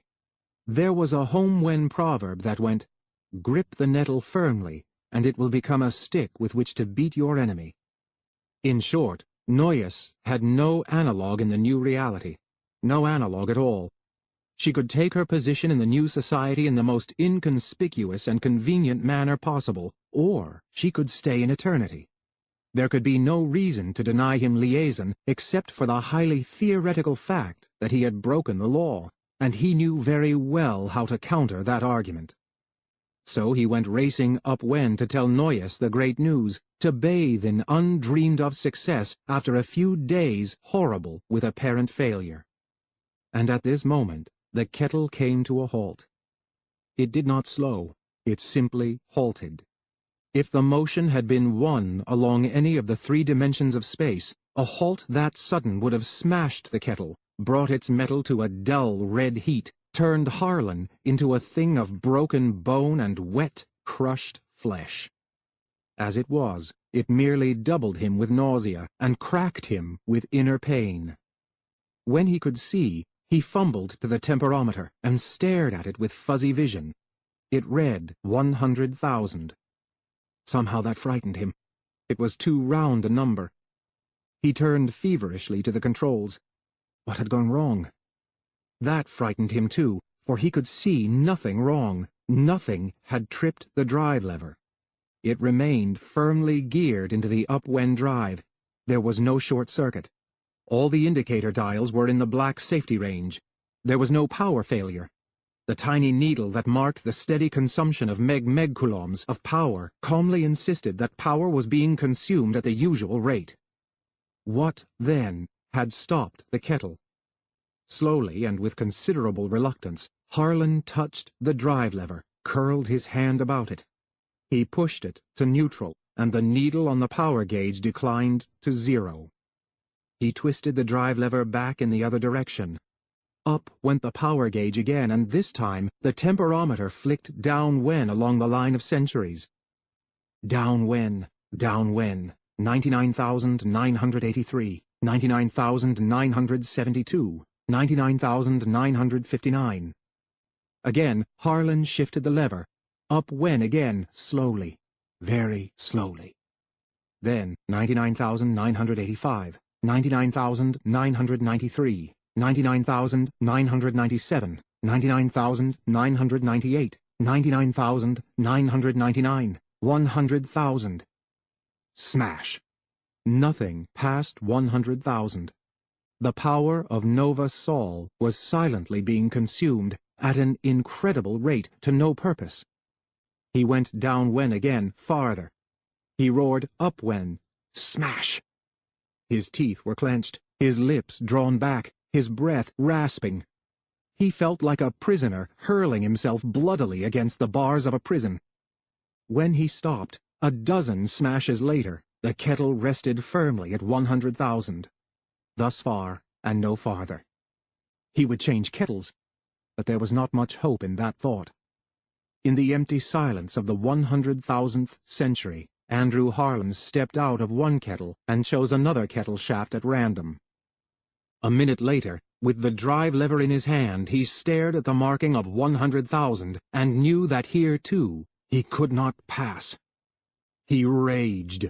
Now, at this time, when things so unexpectedly had broken in his favor, to come to so sudden a disaster. The curse of that moment of misjudgment in entering the 482nd was still on him. Savagely, he spun the lever down Wen, pressing it hard at maximum and keeping it there. At least in one way he was free now, free to do anything he wanted. With Noyes cut off behind a barrier and out of his reach, what more could they do to him? What more had he to fear? He carried himself to the 575th and sprang from the kettle with a reckless disregard for his surroundings that he had never felt before. He made his way to the section library, speaking to no one, regarding no one. He took what he wanted without glancing about to see if he were observed. What did he care? back to the kettle, and down went again. He knew exactly what he would do.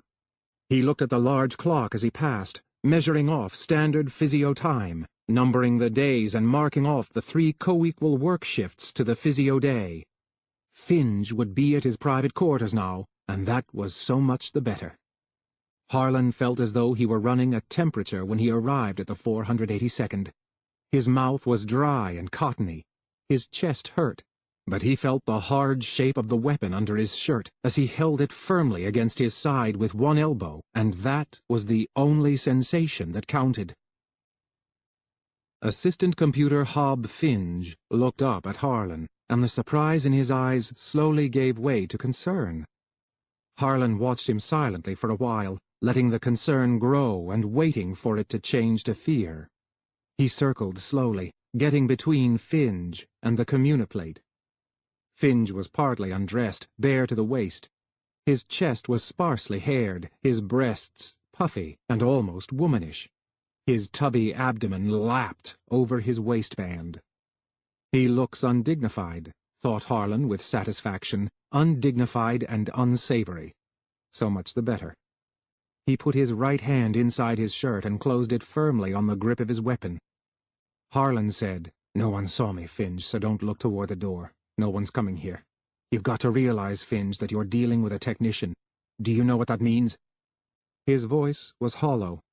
He felt angry that fear wasn't entering Finge's eyes, only concern. Finge even reached for his shirt, and without a word, began to put it on. Harlan went on. "Do you know the privilege of being a technician, Finge? You've never been one, so you can't appreciate it. It means no one watches where you go or what you do. They all look the other way and work so hard at not seeing you that they really succeed at it. I could, for instance, go to the section library, Finge, and help myself to any curious thing while the librarian busily concerns himself with his records and sees nothing. I can walk down the residential corridors of the 482nd, and anyone passing turns out of my way and will swear later on he saw no one. It's that automatic. So you see, I can do what I want to do, go where I want to go.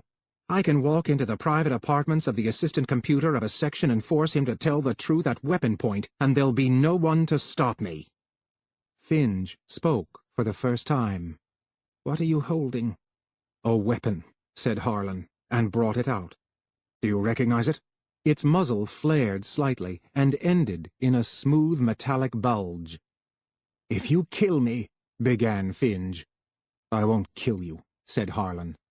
"At a recent meeting you had a blaster. This is not a blaster. It is an invention of one of the past realities of the 575th. Perhaps you are not acquainted with it. It was bred out of reality. Too nasty. It can kill, but at low power it activates the pain centers of the nerve system and paralyzes as well. It is called, or was called, a neuronic whip. It works. This one is fully charged. I tested it on a finger." He held up his left hand with its stiffened little finger. "It was very unpleasant." Finge stirred restlessly. "What is all this about, for time's sake?" "There is some sort of a block across the kettle shafts at the 100,000th. I want it removed." "A block? Across the shafts?" "Let's not work away at being surprised. Yesterday you spoke to Twistle. Today there is the block. I want to know what you said to Twistle. I want to know what's been done and what will be done. By time, computer, if you don't tell me, I'll use the whip. Try me, if you doubt my word." "Now listen."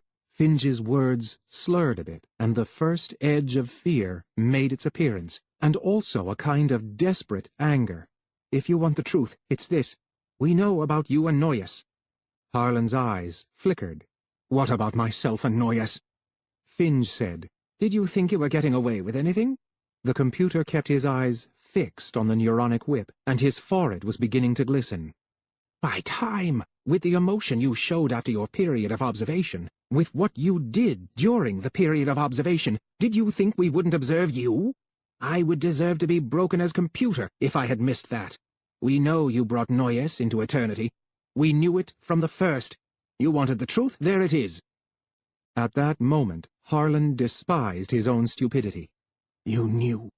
"Yes. We knew you had brought her to the hidden centuries. We knew every time you entered the 482nd to supply her with appropriate luxuries, playing the fool with your Eternal's oath, completely forgotten. Then why didn't you stop me? Harlan was tasting the very dregs of his own humiliation. Do you still want the truth? Finge flashed back, and seemed to gain courage in proportion as Harlan sank into frustration. Go on. Then let me tell you that I didn't consider you a proper Eternal from the start. A flashy observer, perhaps, and a technician who went through the motions, but no Eternal. When I brought you here on this last job, it was to prove as much to Twistle, who values you for some obscure reason. I wasn't just testing the society in the person of the girl, Noyes. I was testing you, too, and you failed as I thought you would fail. Now put away that weapon, that whip, whatever it is, and get out of here. And you came to my personal quarters once, said Harlan breathlessly, working hard to keep his dignity and feeling it slip from him, as though his mind and spirit were as stiff and unfeeling as the whiplashed little finger on his left hand, to goad me into doing what I did. Yes, of course. If you want the phrase exactly, I tempted you. I told you the exact truth, that you could keep Noyes only in the then-present reality. You chose to act, not as an Eternal, but as a sniveler. I expected you to. I would do it again now, said Harlan gruffly, and since it's all known, you can see I have nothing to lose. He thrust his whip outward toward Finge's plump waistline, and spoke through pale lips and clenched teeth. What has happened to Noyes? I have no idea. Don't tell me that. What has happened to Noyes? I tell you I don't know. Harlan's fist tightened on the whip. His voice was low. Your leg first. This will hurt. For time's sake, listen, wait! All right. What has happened to her? No, listen. So far, it's just a breach of discipline. Reality wasn't affected. I made checks on that. Loss of rating is all you'll get. If you kill me, though, or hurt me with intent to kill, you've attacked a superior. There's the death penalty for that. Harlan smiled at the futility of the threat. In the face of what had already happened, death would offer a way out that in finality and simplicity had no equal. Finge obviously misunderstood the reasons for the smile. He said hurriedly, Don't think there's no death penalty in eternity, because you've never come across one. We know of them, we computers. What's more, executions have taken place, too. It's simple. In any reality there are members of fatal accidents in which bodies are not recovered. Rockets explode in mid-air, aeroliners sink in mid-ocean, or crash to powder in mountains. A murderer can be put on one of those vessels minutes or seconds before the fatal results. Is this worth that to you? Harlan stirred and said, If you're stalling for rescue, it won't work. Let me tell you this. I'm not afraid of punishment. Furthermore, I intend to have Noyes. I want her now. She does not exist in the current reality. She has no analog. There is no reason why we cannot establish formal liaison. It is against regulations for a technician. We will let the All-Wen Council decide, said Harlan, and his pride broke through at last. I am not afraid of an adverse decision either, any more than I am afraid of killing you. I am no ordinary technician. Because you are Twistle's technician? And there was a strange look on Finge's round, sweating face that might have been hatred or triumph or part of each. Harlan said, For reasons much more important than that. And now? With grim determination, he touched finger to the weapon's activator. Finge screamed, Then go to the Council! The All-Wen Council! They know! If you are that important! He ended, gasping. For a moment, Harlan's finger hovered irresolutely. What? Do you think I would take unilateral action in a case like this? I reported this whole incident to the Council, timing it with the reality change. Here are the duplicates. Hold on, don't move. But Finge disregarded that order. With a speed as from the spur of a possessing fiend, Finge was at his files. The finger of one hand located the code combination of the record he wanted. The fingers of the other punched it into the file. A silvery tongue of tape slithered out of the desk, its pattern of dots just visible to the naked eye. Do you want it sounded? Asked Finge, and without waiting, threaded it into the sounder. Harlan listened, frozen. It was clear enough. Finge had reported in full. He had detailed every motion of Harlan's in the kettle shafts. He hadn't missed one that Harlan could remember, up to the point of making the report. Finge shouted when the report was done. "Now then, go to the council. I've put no block in time. I wouldn't know how, and don't think they're unconcerned about the matter. You said I spoke to Twistle yesterday. You're right. But I didn't call him, he called me, so go. Ask Twistle. Tell them what an important technician you are, and if you want to shoot me first, shoot, and to time with you." Harlan could not miss the actual exultation in the computer's voice. At that moment, he obviously felt enough the victor to believe that even a neuronic whipping would leave him on the profit side of the ledger. Why? Was the breaking of Harlan so dear to his heart? Was his jealousy over Noyes so all-consuming a passion? Harlan did scarcely more than formulate the questions in his mind, and then the whole matter, Finge and all, seemed suddenly meaningless to him. He pocketed his weapon, whirled out the door, and toward the nearest kettle shaft. It was the council, then, or Twistle, at the very least. He was afraid of none of them, nor of all put together. With each passing day of the last unbelievable month, he had grown more convinced of his own indispensability. The council, even the All-Wen Council itself, would have no choice but to come to terms when it was a choice of bartering one girl for the existence of all of eternity. Chapter 11. Full Circle. It was with a dull surprise that technician Andrew Harlan, on bursting into the 575th, found himself in the night shift. The passing of the physio hours had gone unnoticed during his wild streaks along the kettle shafts. He stared hollowly at the dimmed corridors, the occasional evidence of the thinned-out night force at work. But in the continued grip of his rage, Harlan did not pause long to watch uselessly. He turned toward personal quarters. He would find Twistle's room on computer level, as he had found Finge's, and he had as little fear of being noticed or stopped. The neuronic whip was still hard against his elbow as he stopped before Twistle's door, the nameplate upon it advertising the fact in clear, inlaid lettering. Harlan activated the door signal brashly on the buzzer level. He shorted the contact with a damp palm and let the sound become continuous. He could hear it dimly. A step sounded lightly behind him, and he ignored it in the sure knowledge that the man, whoever he was, would ignore him. Oh, rose-red technician's patch. But the sound of steps halted, and a voice said, "Technician Harlan?" Harlan whirled. It was a junior computer, relatively new to the section. Harlan raged inwardly. This was not quite the 482nd. Here he was not merely a technician, he was Twistle's technician, and the younger computers, in their anxiety to ingratiate themselves with the great Twistle, would extend a minimum civility to his technician. The computer said, "Do you wish to see Senior Computer Twistle?" Harlan fidgeted and said, "Yes, sir." The fool! What did he think anyone would be standing signaling at a man's door for, to catch a kettle? "I'm afraid you can't," said the computer. "This is important enough to wake him," said Harlan. "Maybe so," said the other. "But he's out when? He's not in the 575th. "Exactly when is he, then?" asked Harlan, impatiently. The computer's glance became a supercilious stare. "I wouldn't know." Harlan said, "But I have an important appointment first thing in the morning." "You have," said the computer, and Harlan was at a loss to account for his obvious amusement at the thought. The computer went on, even smiling now. "You're a little early, aren't you?" "But I must see him." "I'm sure he'll be here in the morning." The smile broadened. But the computer passed by Harlan, carefully avoiding any contact, even of garments. Harlan's fists clenched and unclenched.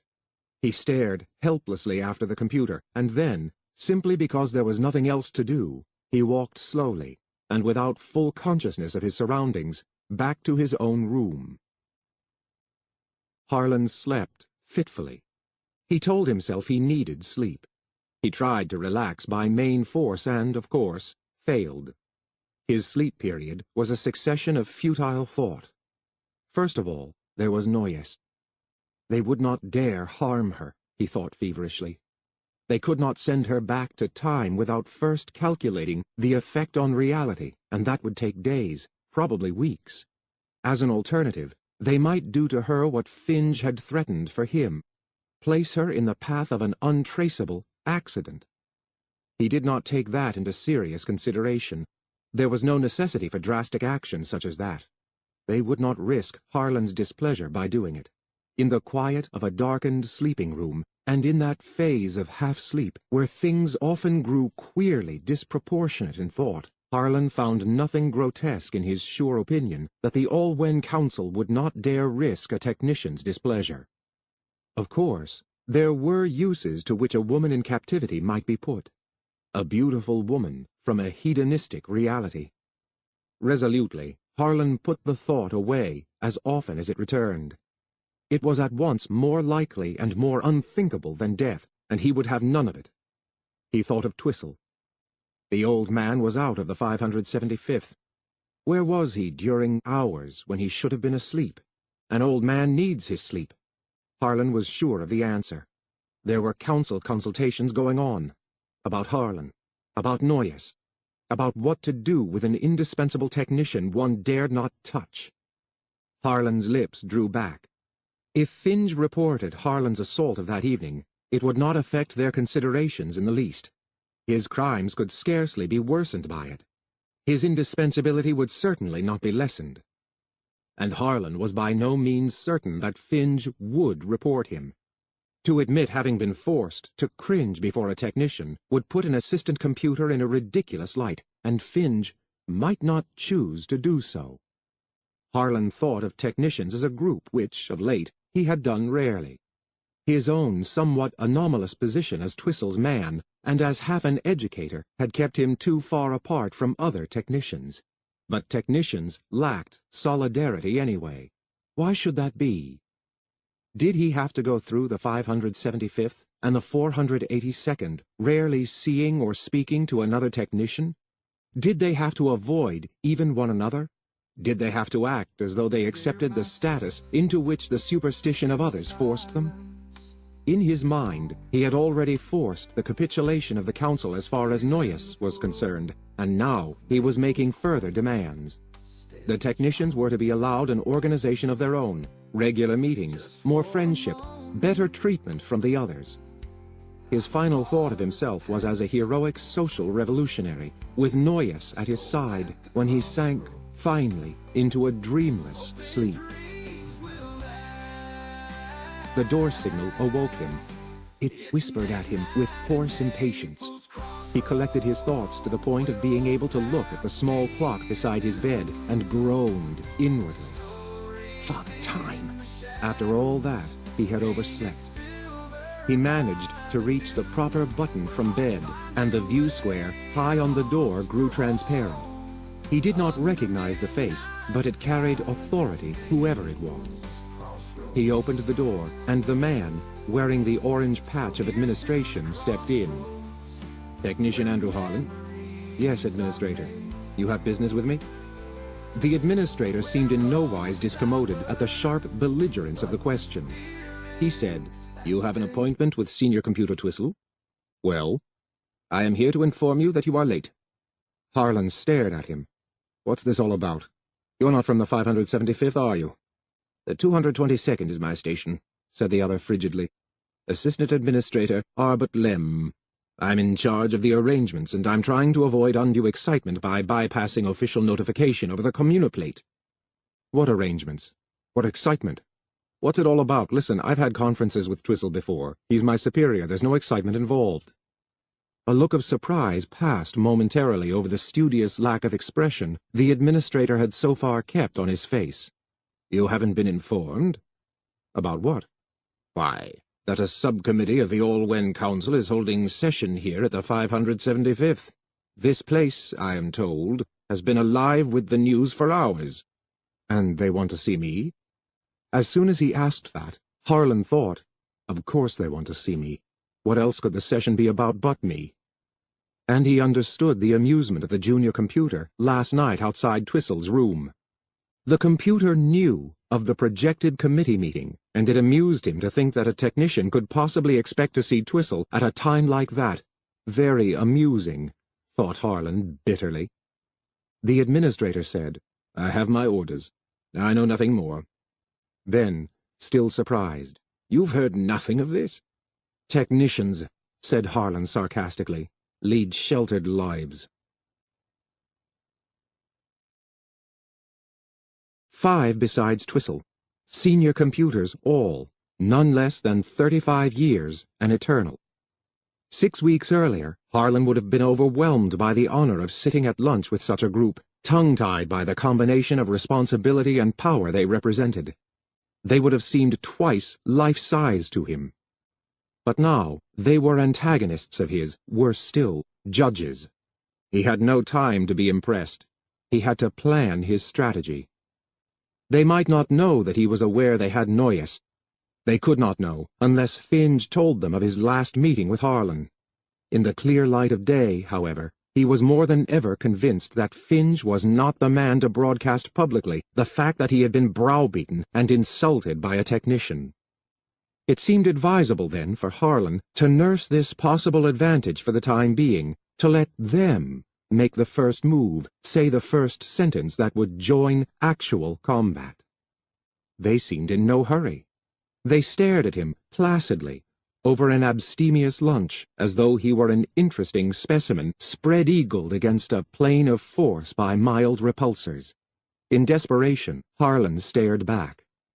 He knew all of them by reputation, and by trimensional reproduction in the Physio-monthly orientation films. The films coordinated developments throughout the various sections of eternity, and were required viewing for all Eternals with rating from Observer up. August Senor, the bald one, not even eyebrows or eyelashes, of course attracted Harlan most. First, because the odd appearance of those dark, staring eyes against bare eyelids and forehead was remarkably greater in person than it had ever seemed in Trimension. Second, because of his knowledge of past collisions of view between Senor and Twistle. Finally, because Senor did not confine himself to watching Harlan. He shot questions at him in a sharp voice. For the most part, his questions were unanswerable, such as, "How did you first come to be interested in primitive times, young man? Do you find the study rewarding, young man?" Finally, he seemed to settle himself in his seat. He pushed his plate casually onto the disposal chute and clasped his thick fingers lightly before him. There was no hair on the back of the hands, Harlan noticed. Senor said, "There is something I have always wanted to know. Perhaps you can help me." Harlan thought, "All right now, this is it." Aloud he said, "If I can, sir." "Some of us here in eternity, I won't say all or even enough," and he cast a quick glance at Twistle's tired face, while the others drew closer to listen. "But some, at any rate, are interested in the philosophy of time. Perhaps you know what I mean." "The paradoxes of time travel, sir?" "Well, if you want to put it melodramatically, yes. But that's not all, of course. There is the question of the true nature of reality, the question of the conservation of mass energy during reality change, and so on. Now we in eternity are influenced in our consideration of such things by knowing the facts of time travel. Your creatures of the primitive era, however, knew nothing of time travel. What were their views on the matter?" Twistle's whisper carried the length of the table. "Cobwebs." But Senor ignored that. He said, "Would you answer my question, technician?" Harlan said, "The primitives gave virtually no thought to time travel, computer." "Did not consider it possible, eh?" "I believe that's right." "Did not even speculate?" "Well, as to that," said Harlan uncertainly, "I believe there were speculations of sorts in some types of escape literature. I am not well acquainted with these, but I believe a recurrent theme was that of the man who returned in time to kill his own grandfather as a child." Senor seemed delighted. "Wonderful, wonderful. After all, that is at least an expression of the basic paradox of time travel, if we assume an indeviant reality, eh?" Now, your primitives, I'll venture to state, never assumed anything but an indeviant reality, am I right? Harlan waited to answer. He did not see where the conversation was aiming or what Senor's deeper purposes were, and it unnerved him. He said, "I don't know enough to answer you with certainty, sir. I believe there may have been speculations as to alternate paths of time or planes of existence. I don't know." Senor thrust out a lower lip. "I'm sure you're wrong. You may have been misled by reading your own knowledge into various ambiguities you may have come across. No, without actual experience of time travel, the philosophic intricacies of reality would be quite beyond the human mind. For instance, why does reality possess inertia? We all know that it does. Any alteration in its flow must reach a certain magnitude before a change, a true change, is effected. Even then, reality has a tendency to flow back to its original position. For instance, suppose a change here in the 575th. Reality will change with increasing effects to perhaps the 600th. It will change, but with continually lesser effects to perhaps the 650th. Thereafter, reality will be unchanged. We all know this is so, but do any of us know why it is so? Intuitive reasoning would suggest that any reality change would increase its effects without limit as the centuries pass, yet that is not so. Take another point. Technician Harlan, I'm told, is excellent at selecting the exact minimum change required for any situation. I'll wager he cannot explain how he arrives at his own choice. Consider how helpless the primitives must be. They worry about a man killing his own grandfather because they do not understand the truth about reality. Take a more likely and a more easily analyzed case, and let's consider the man who in his travels through time meets himself. Harlan said sharply, "What about a man who meets himself?" The fact that Harlan interrupted a computer was a breach of manners in itself. His tone of voice worsened the breach to a scandalous extent, and all eyes turned reproachfully on the technician. Senor harumphed, but spoke in the trained tone of one determined to be polite, despite nearly insuperable difficulties. He said, continuing his broken sentence and thus avoiding the appearance of answering directly the unmannerly question addressed to him, "And the 4 subdivisions into which such an act can fall. Call the man earlier in physio-time A, and the one later B, subdivision 1. A and B may not see one another, or do anything that will significantly affect one another. In that case, they have not really met, and we may dismiss this case as trivial. Or B, the later individual may see A, while A does not see B. Here too no serious consequences need be expected. B, seeing A, sees him in a position and engaged in activity of which he already has knowledge. Nothing new is involved. The third and fourth possibilities are that A sees B while B does not see A, and that A and B see one another. In each possibility, the serious point is that A has seen B. The man at an earlier stage in his physiological existence sees himself at a later stage. Observe that he has learned he will be alive at the apparent age of B. He knows he will live long enough to perform the action he has witnessed. Now a man, in knowing his own future, in even the slightest detail, can act on that knowledge and therefore changes his future. It follows that reality must be changed to the extent of not allowing A and B to meet, or, at the very least, of preventing A from seeing B. Then, since nothing in a reality made unreal can be detected, A never has met B. Similarly, in every apparent paradox of time travel, reality always changes to avoid the paradox, and we come to the conclusion that there are no paradoxes in time travel and that there can be none. Senor looked well pleased with himself and his exposition, but Twistle rose to his feet. Twistle said, "I believe, gentlemen, that time presses." Far more suddenly than Harlan would have thought, the lunch was over.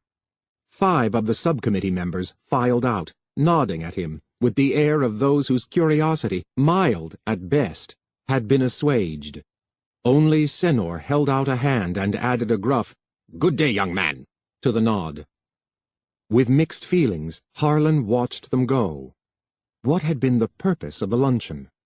Most of all, why the reference to men meeting themselves?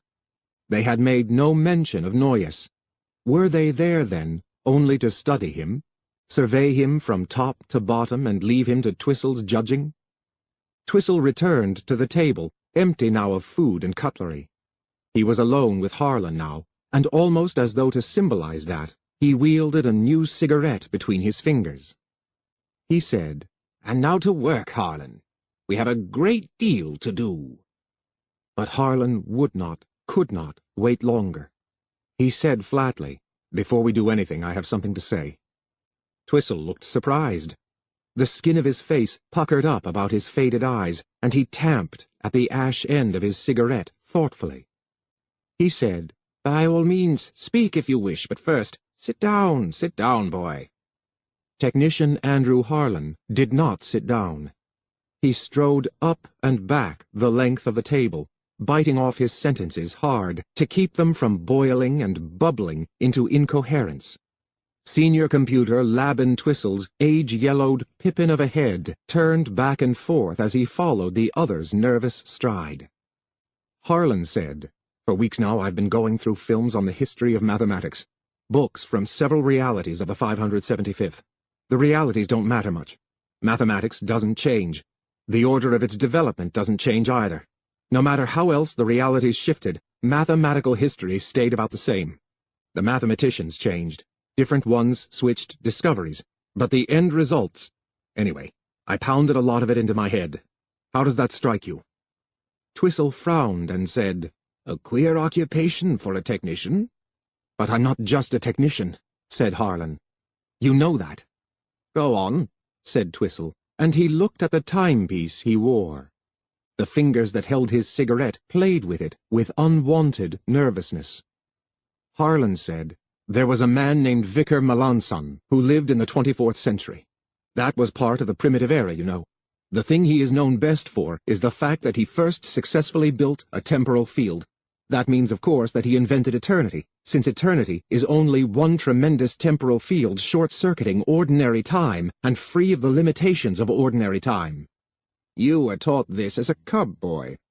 But I was not taught that Vicar Melanson could not possibly have invented the temporal field in the 24th century. Nor could anyone have. The mathematical basis for it didn't exist.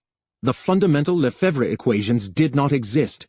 Nor could they exist until the researchers of Jan Verdier in the 27th century. If there was one sign by which Senior Computer Twistle could indicate complete astonishment, it was that of dropping his cigarette. He dropped it now. Even his smile was gone. He said, "Were you taught the Lefebvre equations, boy?" "No, and I don't say I understand them. But they're necessary for the temporal field. I've learned that. And they weren't discovered till the 27th, I know that too." Twistle bent to pick up his cigarette and regarded it dubiously. What if Melanson had stumbled on the temporal field without being aware of the mathematical justification? What if it were simply an empirical discovery? There have been many such. I've thought of that. But after the field was invented, it took 3 centuries to work out its implications, and at the end of that time there was no one way in which Melanson's field could be improved on. That could not be coincidence. In 100 ways, Melanson's design showed that he must have used the Lefebvre equations. If he knew them, or had developed them without Verdier's work, which is impossible, why didn't he say so? Twistle said, "You insist on talking like a mathematician. Who told you all this?" "I've been viewing films." "No more?" "And thinking." "Without advanced mathematical training? I've watched you closely for years, boy, and would not have guessed that particular talent of yours. Go on." Eternity could never have been established without Melanson's discovery of the temporal field. Melanson could never have accomplished this without a knowledge of mathematics that existed only in his future. That's number 1. Meanwhile, here in eternity at this moment, there is a cub who was selected as an eternal against all the rules, since he was over age and married to boot. You are educating him in mathematics and in primitive sociology. That's number 2. Well? I say that it is your intention to send him back into time somehow, back past the down-when terminus of eternity, back to the 24th. It is your intention to have the cub, Cooper, teach the Lefebvre equations to Melanson. You see, then, Harlan added with tense passion, that my own position as expert in the primitive and my knowledge of that position entitles me to special treatment, very special treatment.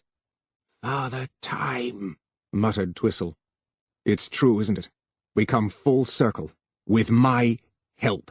Without it, he let the sentence hang. You come so close to the truth, said Twistle.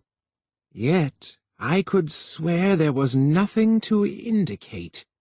He fell into a study in which neither Harlan nor the outside world seemed to play a part.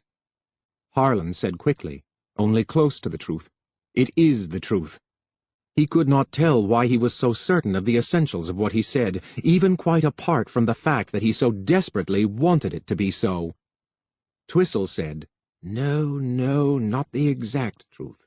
The cub, Cooper, is not going back to the 24th to teach Melanson anything.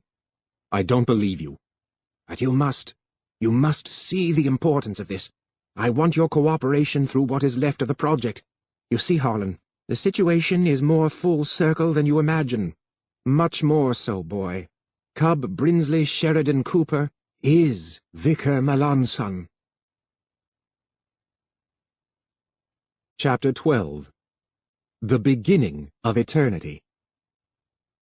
Harlan would not have thought that Twistle could have said anything at that moment that could have surprised him. He was wrong. He said, Melanson. Twistle, having smoked his cigarette to a stub, produced another and said, Yes, Melanson. Do you want a quick summary of Melanson's life? Here it is. He was born in the 78th, spent some time in eternity, and died in the 24th. Twistle's small hand placed itself lightly on Harlan's elbow, and his gnomish face broke into a wrinkled extension of his usual smile. But come, boy. Physio-time passes even for us, and we are not completely masters of ourselves this day. Won't you come with me to my office? He led the way, and Harlan followed, not entirely aware of the opening doors and the moving ramps. He was relating the new information to his own problem and plan of action. With the passing of the first moment of disorientation, his resolution returned. After all, how did this change things except to make his own importance to eternity still more crucial, his value higher, his demands more sure to be met, Noyes more certain to be bartered back to him? Noyes. Father Time, they must not harm her. She seemed the only real part of his life. All eternity beside was only a filmy fantasy, and not a worthwhile one either. When he found himself in Computer Twistle's office, he could not clearly recall how it had come about that he had passed from the dining area here. Though he looked about and tried to make the office grow real by sheer force of the mass of its contents, it still seemed but another part of a dream that had outlived its usefulness. Twistle's office was a clean, long room of porcelain asepsis. One wall of the office was crowded from floor to ceiling and wall to distant wall with the computing micro-units which, together, made up the largest privately operated computerplex in eternity, and indeed one of the largest altogether. The opposite wall was crammed with reference films. Between the two, what was left of the room was scarcely more than a corridor, broken by a desk, 2 chairs, recording and projecting equipment, and an unusual object the like of which Harlan was not familiar with, and which did not reveal its use until Twistle flicked the remnants of a cigarette into it. It flashed noiselessly, and Twistle, in his usual prestidigitational fashion, held another in his hands. Harlan thought, to the point now. He began, a trifle too loudly, a bit too truculently. There is a girl in the 482nd. Twistle frowned, waved one hand quickly as though brushing an unpleasant matter hastily to one side. I know. She will not be disturbed, nor you. All will be well, I will see to it. Do you mean? I tell you I know the story. If the matter has troubled you, it need trouble you no more." Harlan stared at the old man, stupefied. Was this all? Though he had thought intently of the immensity of his power, he had not expected so clear a demonstration. But Twistle was talking again. "Let me tell you a story," he began, with almost the tone he would have used in addressing a newly inducted cub. "I had not thought this would be necessary, and perhaps it still isn't, but your own researches and insight deserve it." He stared at Harlan quizzically and said, "You know, I still can't quite believe that you worked this out on your own," then went on. "The man most of eternity knows as Vicar Melanson left the record of his life behind him after he died. It was not quite a diary, not quite a biography. It was more of a guide, bequeathed to the Eternals he knew would someday exist. It was enclosed in a volume of time stasis, which could be opened only by the computers of eternity, and which therefore remained untouched for 3 centuries after his death, until eternity was established and senior computer Henry Wadsman, the first of the great Eternals, opened it. The document has been passed along in strictest security since, along a line of senior computers ending with myself. It is referred to as the Melanson Memoir. The memoir tells the story of a man named Brinsley Sheridan Cooper, born in the 78th, inducted as a cub into eternity at the age of 23, having been married for a little over a year, but having been, as yet, childless. Having entered eternity, Cooper was trained in mathematics by a computer named Laban Twistle, and in primitive sociology by a technician named Andrew Harlan. After a thorough grounding in both disciplines and in such matters as temporal engineering as well, he was sent back to the 24th to teach certain necessary techniques to a primitive scientist named Vicar Melanson. Once having reached the 24th, he embarked first on a slow process of adjusting himself to the society. In this, he benefited a great deal from the training of technician Harlan and the detailed advice of computer Twistle, who seemed to have an uncanny insight into some of the problems he was to face. After the passage of 2 years, Cooper located one Vicar Melanson, an eccentric recluse in the California backwoods, relationless and friendless but gifted with a daring and unconventional mind. Cooper made friends, slowly, acclimated the man to the thought of having met a traveler from the future still more slowly, and set about teaching the man the mathematics he must know. With the passage of time, Cooper adopted the other's habits, learned to shift for himself with the help of a clumsy diesel-oil-electric generator and with wired electrical appliances which freed them of dependence on power beams. But progress was slow, and Cooper found himself something less than a marvelous teacher. Melanson grew morose and uncooperative, and then one day died, quite suddenly, in a fall down a canyon of the wild, mountainous country in which they lived. Cooper, after weeks of despair, with the ruin of his life work and, presumably, of all eternity staring him in the eye, decided on a desperate expedient. He did not report Melanson's death. Instead, he slowly took to building, out of the materials at hand, a temporal field. The details do not matter. He succeeded after mountains of drudgery and improvisation, and took the generator to the California Institute of Technology just as years before he had expected the real Melanson to do. You know the story from your own studies. You know of the disbelief and rebuffs he first met, his period under observation, his escape and the near loss of his generator, the help he received from the man at the lunch counter whose name he never learned, but who is now one of eternity's heroes, and of the final demonstration for Professor Zimbalist, in which a white mouse moved backward and forward in time. I won't bore you with any of that. Cooper used the name of Vicar Melanson in all this because it gave him a background and made him an authentic product of the 24th. The body of the real Melanson was never recovered. In the remainder of his life, he cherished his generator and cooperated with the Institute scientists in duplicating it. He dared do no more than that. He could not teach them the Lefebvre equations without outlining 3 centuries of mathematical development that was to come. He could not, dared not, hint at his true origin. He dared not do more than the real Vicar Melanson had, to his knowledge, done. The men who worked with him were frustrated to find a man who could perform so brilliantly, and yet was unable to explain the whys of his performance.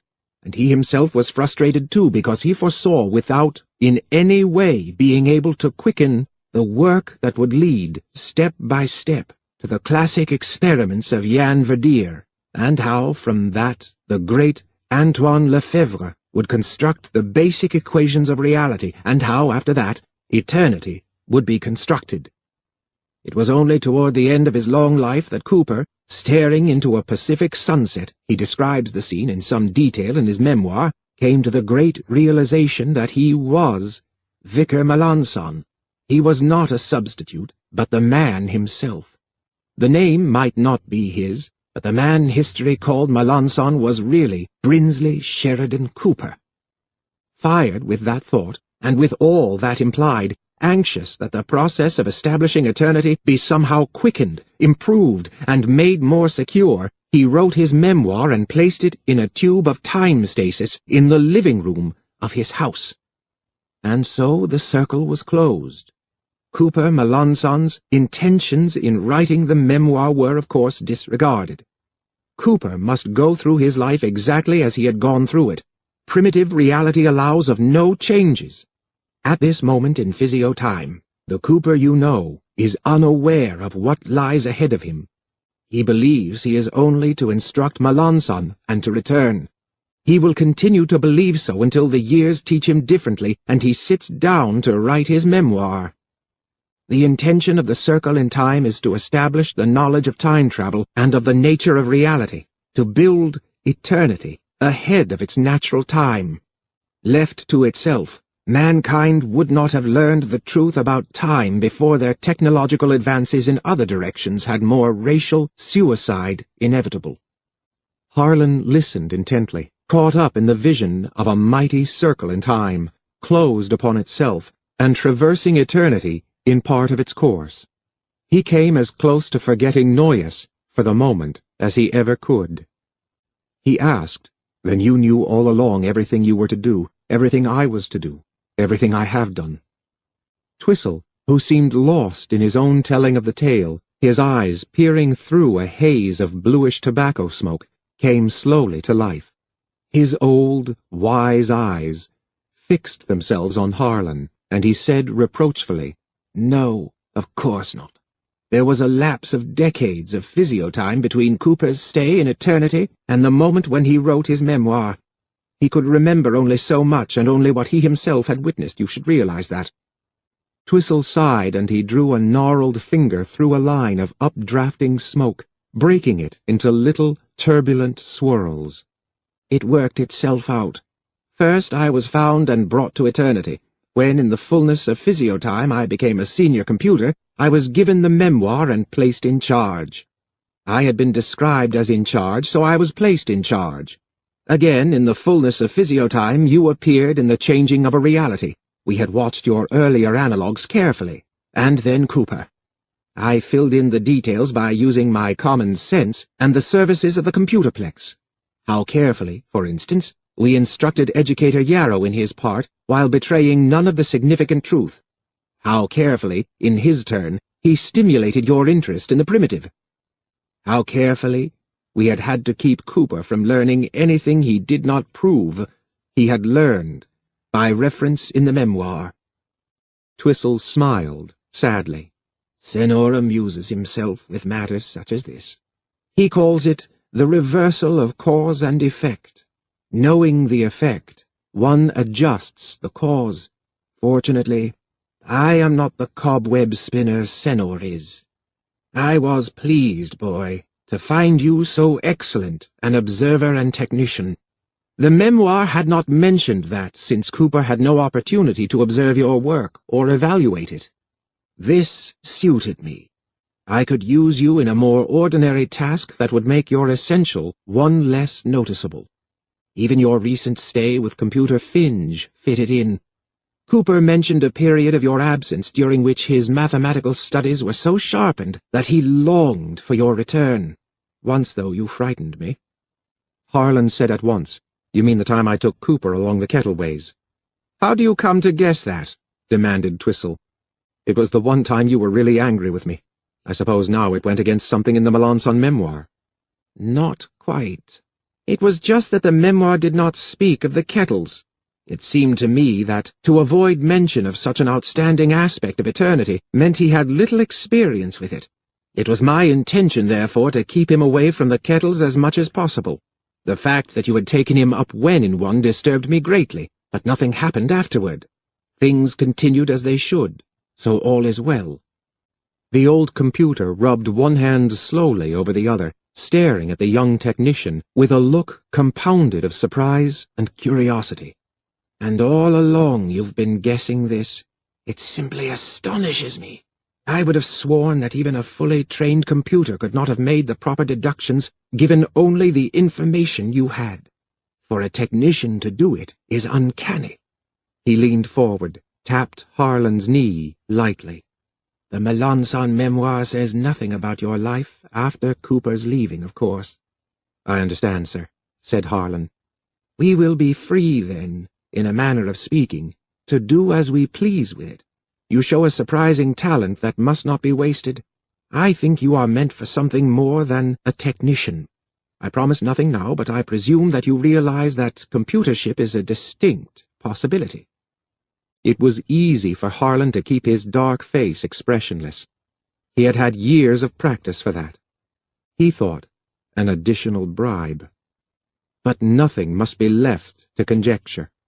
His guesses, wild and unsupported at the start, arrived at by a freak of insight in the course of a very unusual and stimulating night, had become reasonable as the result of directed library research. They had become certainties now that Twistle had told him the story. Yet, in one way, at least, there had been a deviation. Cooper was Melanson. That had simply improved his position, but, wrong in one respect, he might be wrong in another. He must leave nothing to chance then. Have it out. Make certain. He said, levelly, almost casually, "The responsibility is great for me also, now that I know the truth." "Yes, indeed." "How fragile is the situation?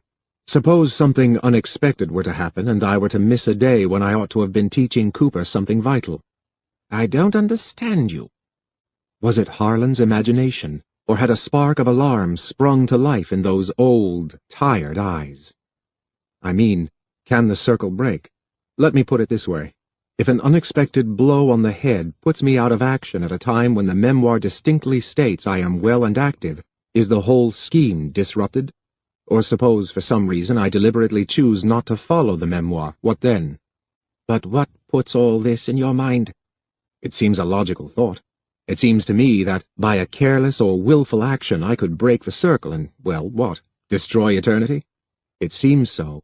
If it is so," Harlan added composedly, "I ought to be told, so that I may be careful to do nothing unfitting, though I imagine it would take a rather unusual circumstance to drive me to such a thing."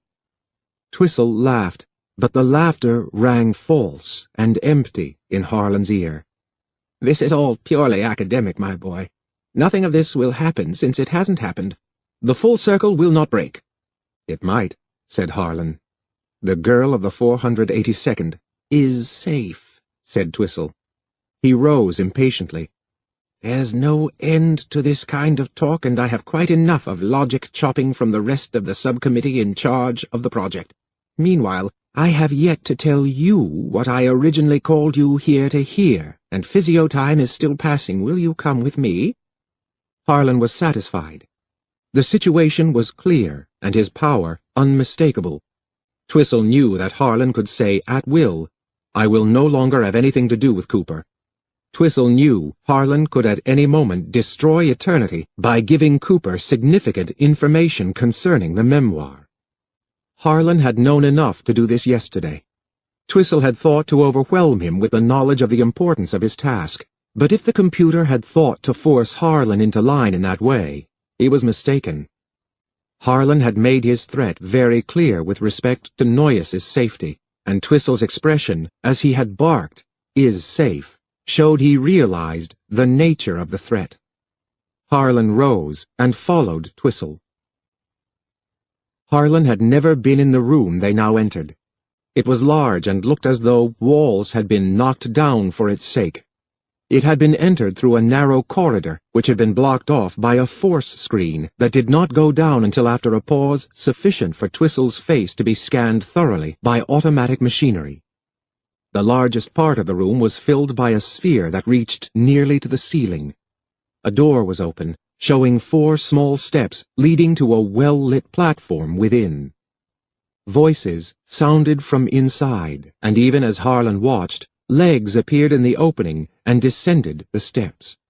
A man emerged, and another pair of legs appeared behind him. It was Senor of the All-When Council, and behind him was another of the group at the breakfast table. Twistle did not look pleased at this. His voice, however, was restrained. "Is the subcommittee still here?" "Only we two," said Senor casually. "Rice and myself. A beautiful instrument we have here. It has the level of complexity of a spaceship." Rice was a paunchy man with the perplexed look of one who is accustomed to being right, yet finds himself unaccountably on the losing side of an argument. He rubbed his bulbous nose and said, "Senor's mind is running on space travel lately."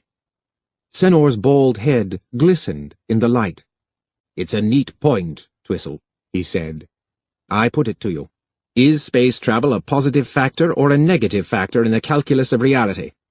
"The question is meaningless," said Twistle impatiently. "What type of space travel in what society under what circumstances?" "Oh, come. Surely there's something to be said concerning space travel in the abstract." "Only that it is self-limiting, that it exhausts itself and dies out." "Then it is useless," said Senor with satisfaction, "and therefore it is a negative factor. My view entirely." "If you please," said Twistle. "Cooper will be here soon. We will need the floor clear." "By all means." Senor hooked an arm under that of Rice and led him away. His voice declaimed clearly as they departed. "Periodically, my dear Rice, all the mental effort of mankind is concentrated on space travel, which is doomed to a frustrated end by the nature of things. I would set up the matrices except that I am certain this is obvious to you. With minds concentrated on space, there is neglect of the proper development of things earthly. I am preparing a thesis now for submission to the Council, recommending that realities be changed to eliminate all space travel errors as a matter of course." Rice's treble sounded. "But you can't be that drastic. Space travel is a valuable safety valve in some civilizations. Take Reality 54 of the 290th, which I happen to recall offhand. Now there." The voices cut off, and Twistle said, "A strange man, Senor. Intellectually he's worth 2 of any of the rest of us, but his worth is lost in leapfrog enthusiasms." Harlan said, "Do you suppose he can be right? About space travel, I mean." "I doubt it. We'd have a better chance of judging if Senor would actually submit the thesis he mentioned, but he won't. He'll have a new enthusiasm before he's finished and drop the old. But never mind." He brought the flat of his hand against the sphere so that it rang resoundingly, then brought his hand back so that he could remove a cigarette from his lip. He said, "Can you guess what this is, technician?" Harlan said, "It looks like an outsized kettle with a top." "Exactly. You're right. You've got it. Come on inside." Harlan followed Twistle into the sphere. It was large enough to hold 4 or 5 men, but the interior was absolutely featureless. The floor was smooth, the curved wall was broken by 2 windows. That was all. "No controls?" asked Harlan. "Remote controls," said Twistle. He ran his hand over the smoothness of the wall and said, "Double walls. The entire interwall volume is given over to a self-contained temporal field. This instrument is a kettle that is not restricted to the kettle shafts but can pass beyond the down-when terminus of eternity. Its design and construction were made possible by valuable hints in the Melanson memoir. Come with me." The control room was a cut-off corner of the large room. Harlan stepped in and stared somberly at immense bus bars. Twistle said, "Can you hear me, boy?" Harlan started and looked about. He had not been aware that Twistle had not followed him inside. He stepped automatically to the window, and Twistle waved to him. Harlan said, "I can hear you, sir. Do you want me outside?" "Not at all. You are locked in." Harlan sprang to the door, and his stomach turned into a series of cold, wet knots. Twistle was correct, and what in time was going on? Twistle said, "You will be relieved to know, boy, that your responsibility is over. You were worried about that responsibility. You asked searching questions about it, and I think I know what you meant. This should not be your responsibility. It is mine alone. Unfortunately, we must have you in the control room since it is stated that you were there and handled the controls. It is stated in the Melanson memoir. Cooper will see you through the window, and that will take care of that. Furthermore, I will ask you to make the final contact according to instructions I will give you. If you feel that that too is too great a responsibility, you may relax. Another contact in parallel with yours is in charge of another man. If, for any reason, you are unable to operate the contact, he will do so. Furthermore, I will cut off radio transmission from within the control room. You will be able to hear us, but not to speak to us. You need not fear, therefore, that some involuntary exclamation from you will break the circle." Harlan stared helplessly out the window. Twistle went on. "Cooper will be here in moments, and his trip to the primitive will take place within 2 physio-hours. After that, boy, the project will be over, and you and I will be free." Harlan was plunging chokingly through the vortex of a waking nightmare. Had Twistle tricked him? Had everything he had done been designed only to get Harlan quietly into a locked control room? Having learned that Harlan knew his own importance, had he improvised with diabolical cleverness, keeping him engaged in conversation, drugging his emotions with words, leading him here, leading him there, until the time was ripe for locking him in? That quick and easy surrender over Noyes. "She won't be hurt," Twistle had said. "All will be well." How could he have believed that? If they were not going to harm her, or touch her, why the temporal barrier across the kettleways at the 100,000th? That alone should have given Twistle completely away. But because he, fool, wanted to believe, he allowed himself to be led through those last physio-hours blindly, placed inside a locked room where he was no longer needed, even to close the final contact. In one stroke, he had been robbed of his essentiality. The trumps in his hand had been neatly maneuvered into deuces, and Noyes was out of his reach forever. What punishment might lie in wait for him did not concern him. Noyes was out of his reach forever. It had never occurred to him that the project would be so close to its end. That, of course, was what had really made his defeat possible. Twistle's voice sounded dimly. "You'll be cut off now, boy." Harlan was alone, helpless, useless.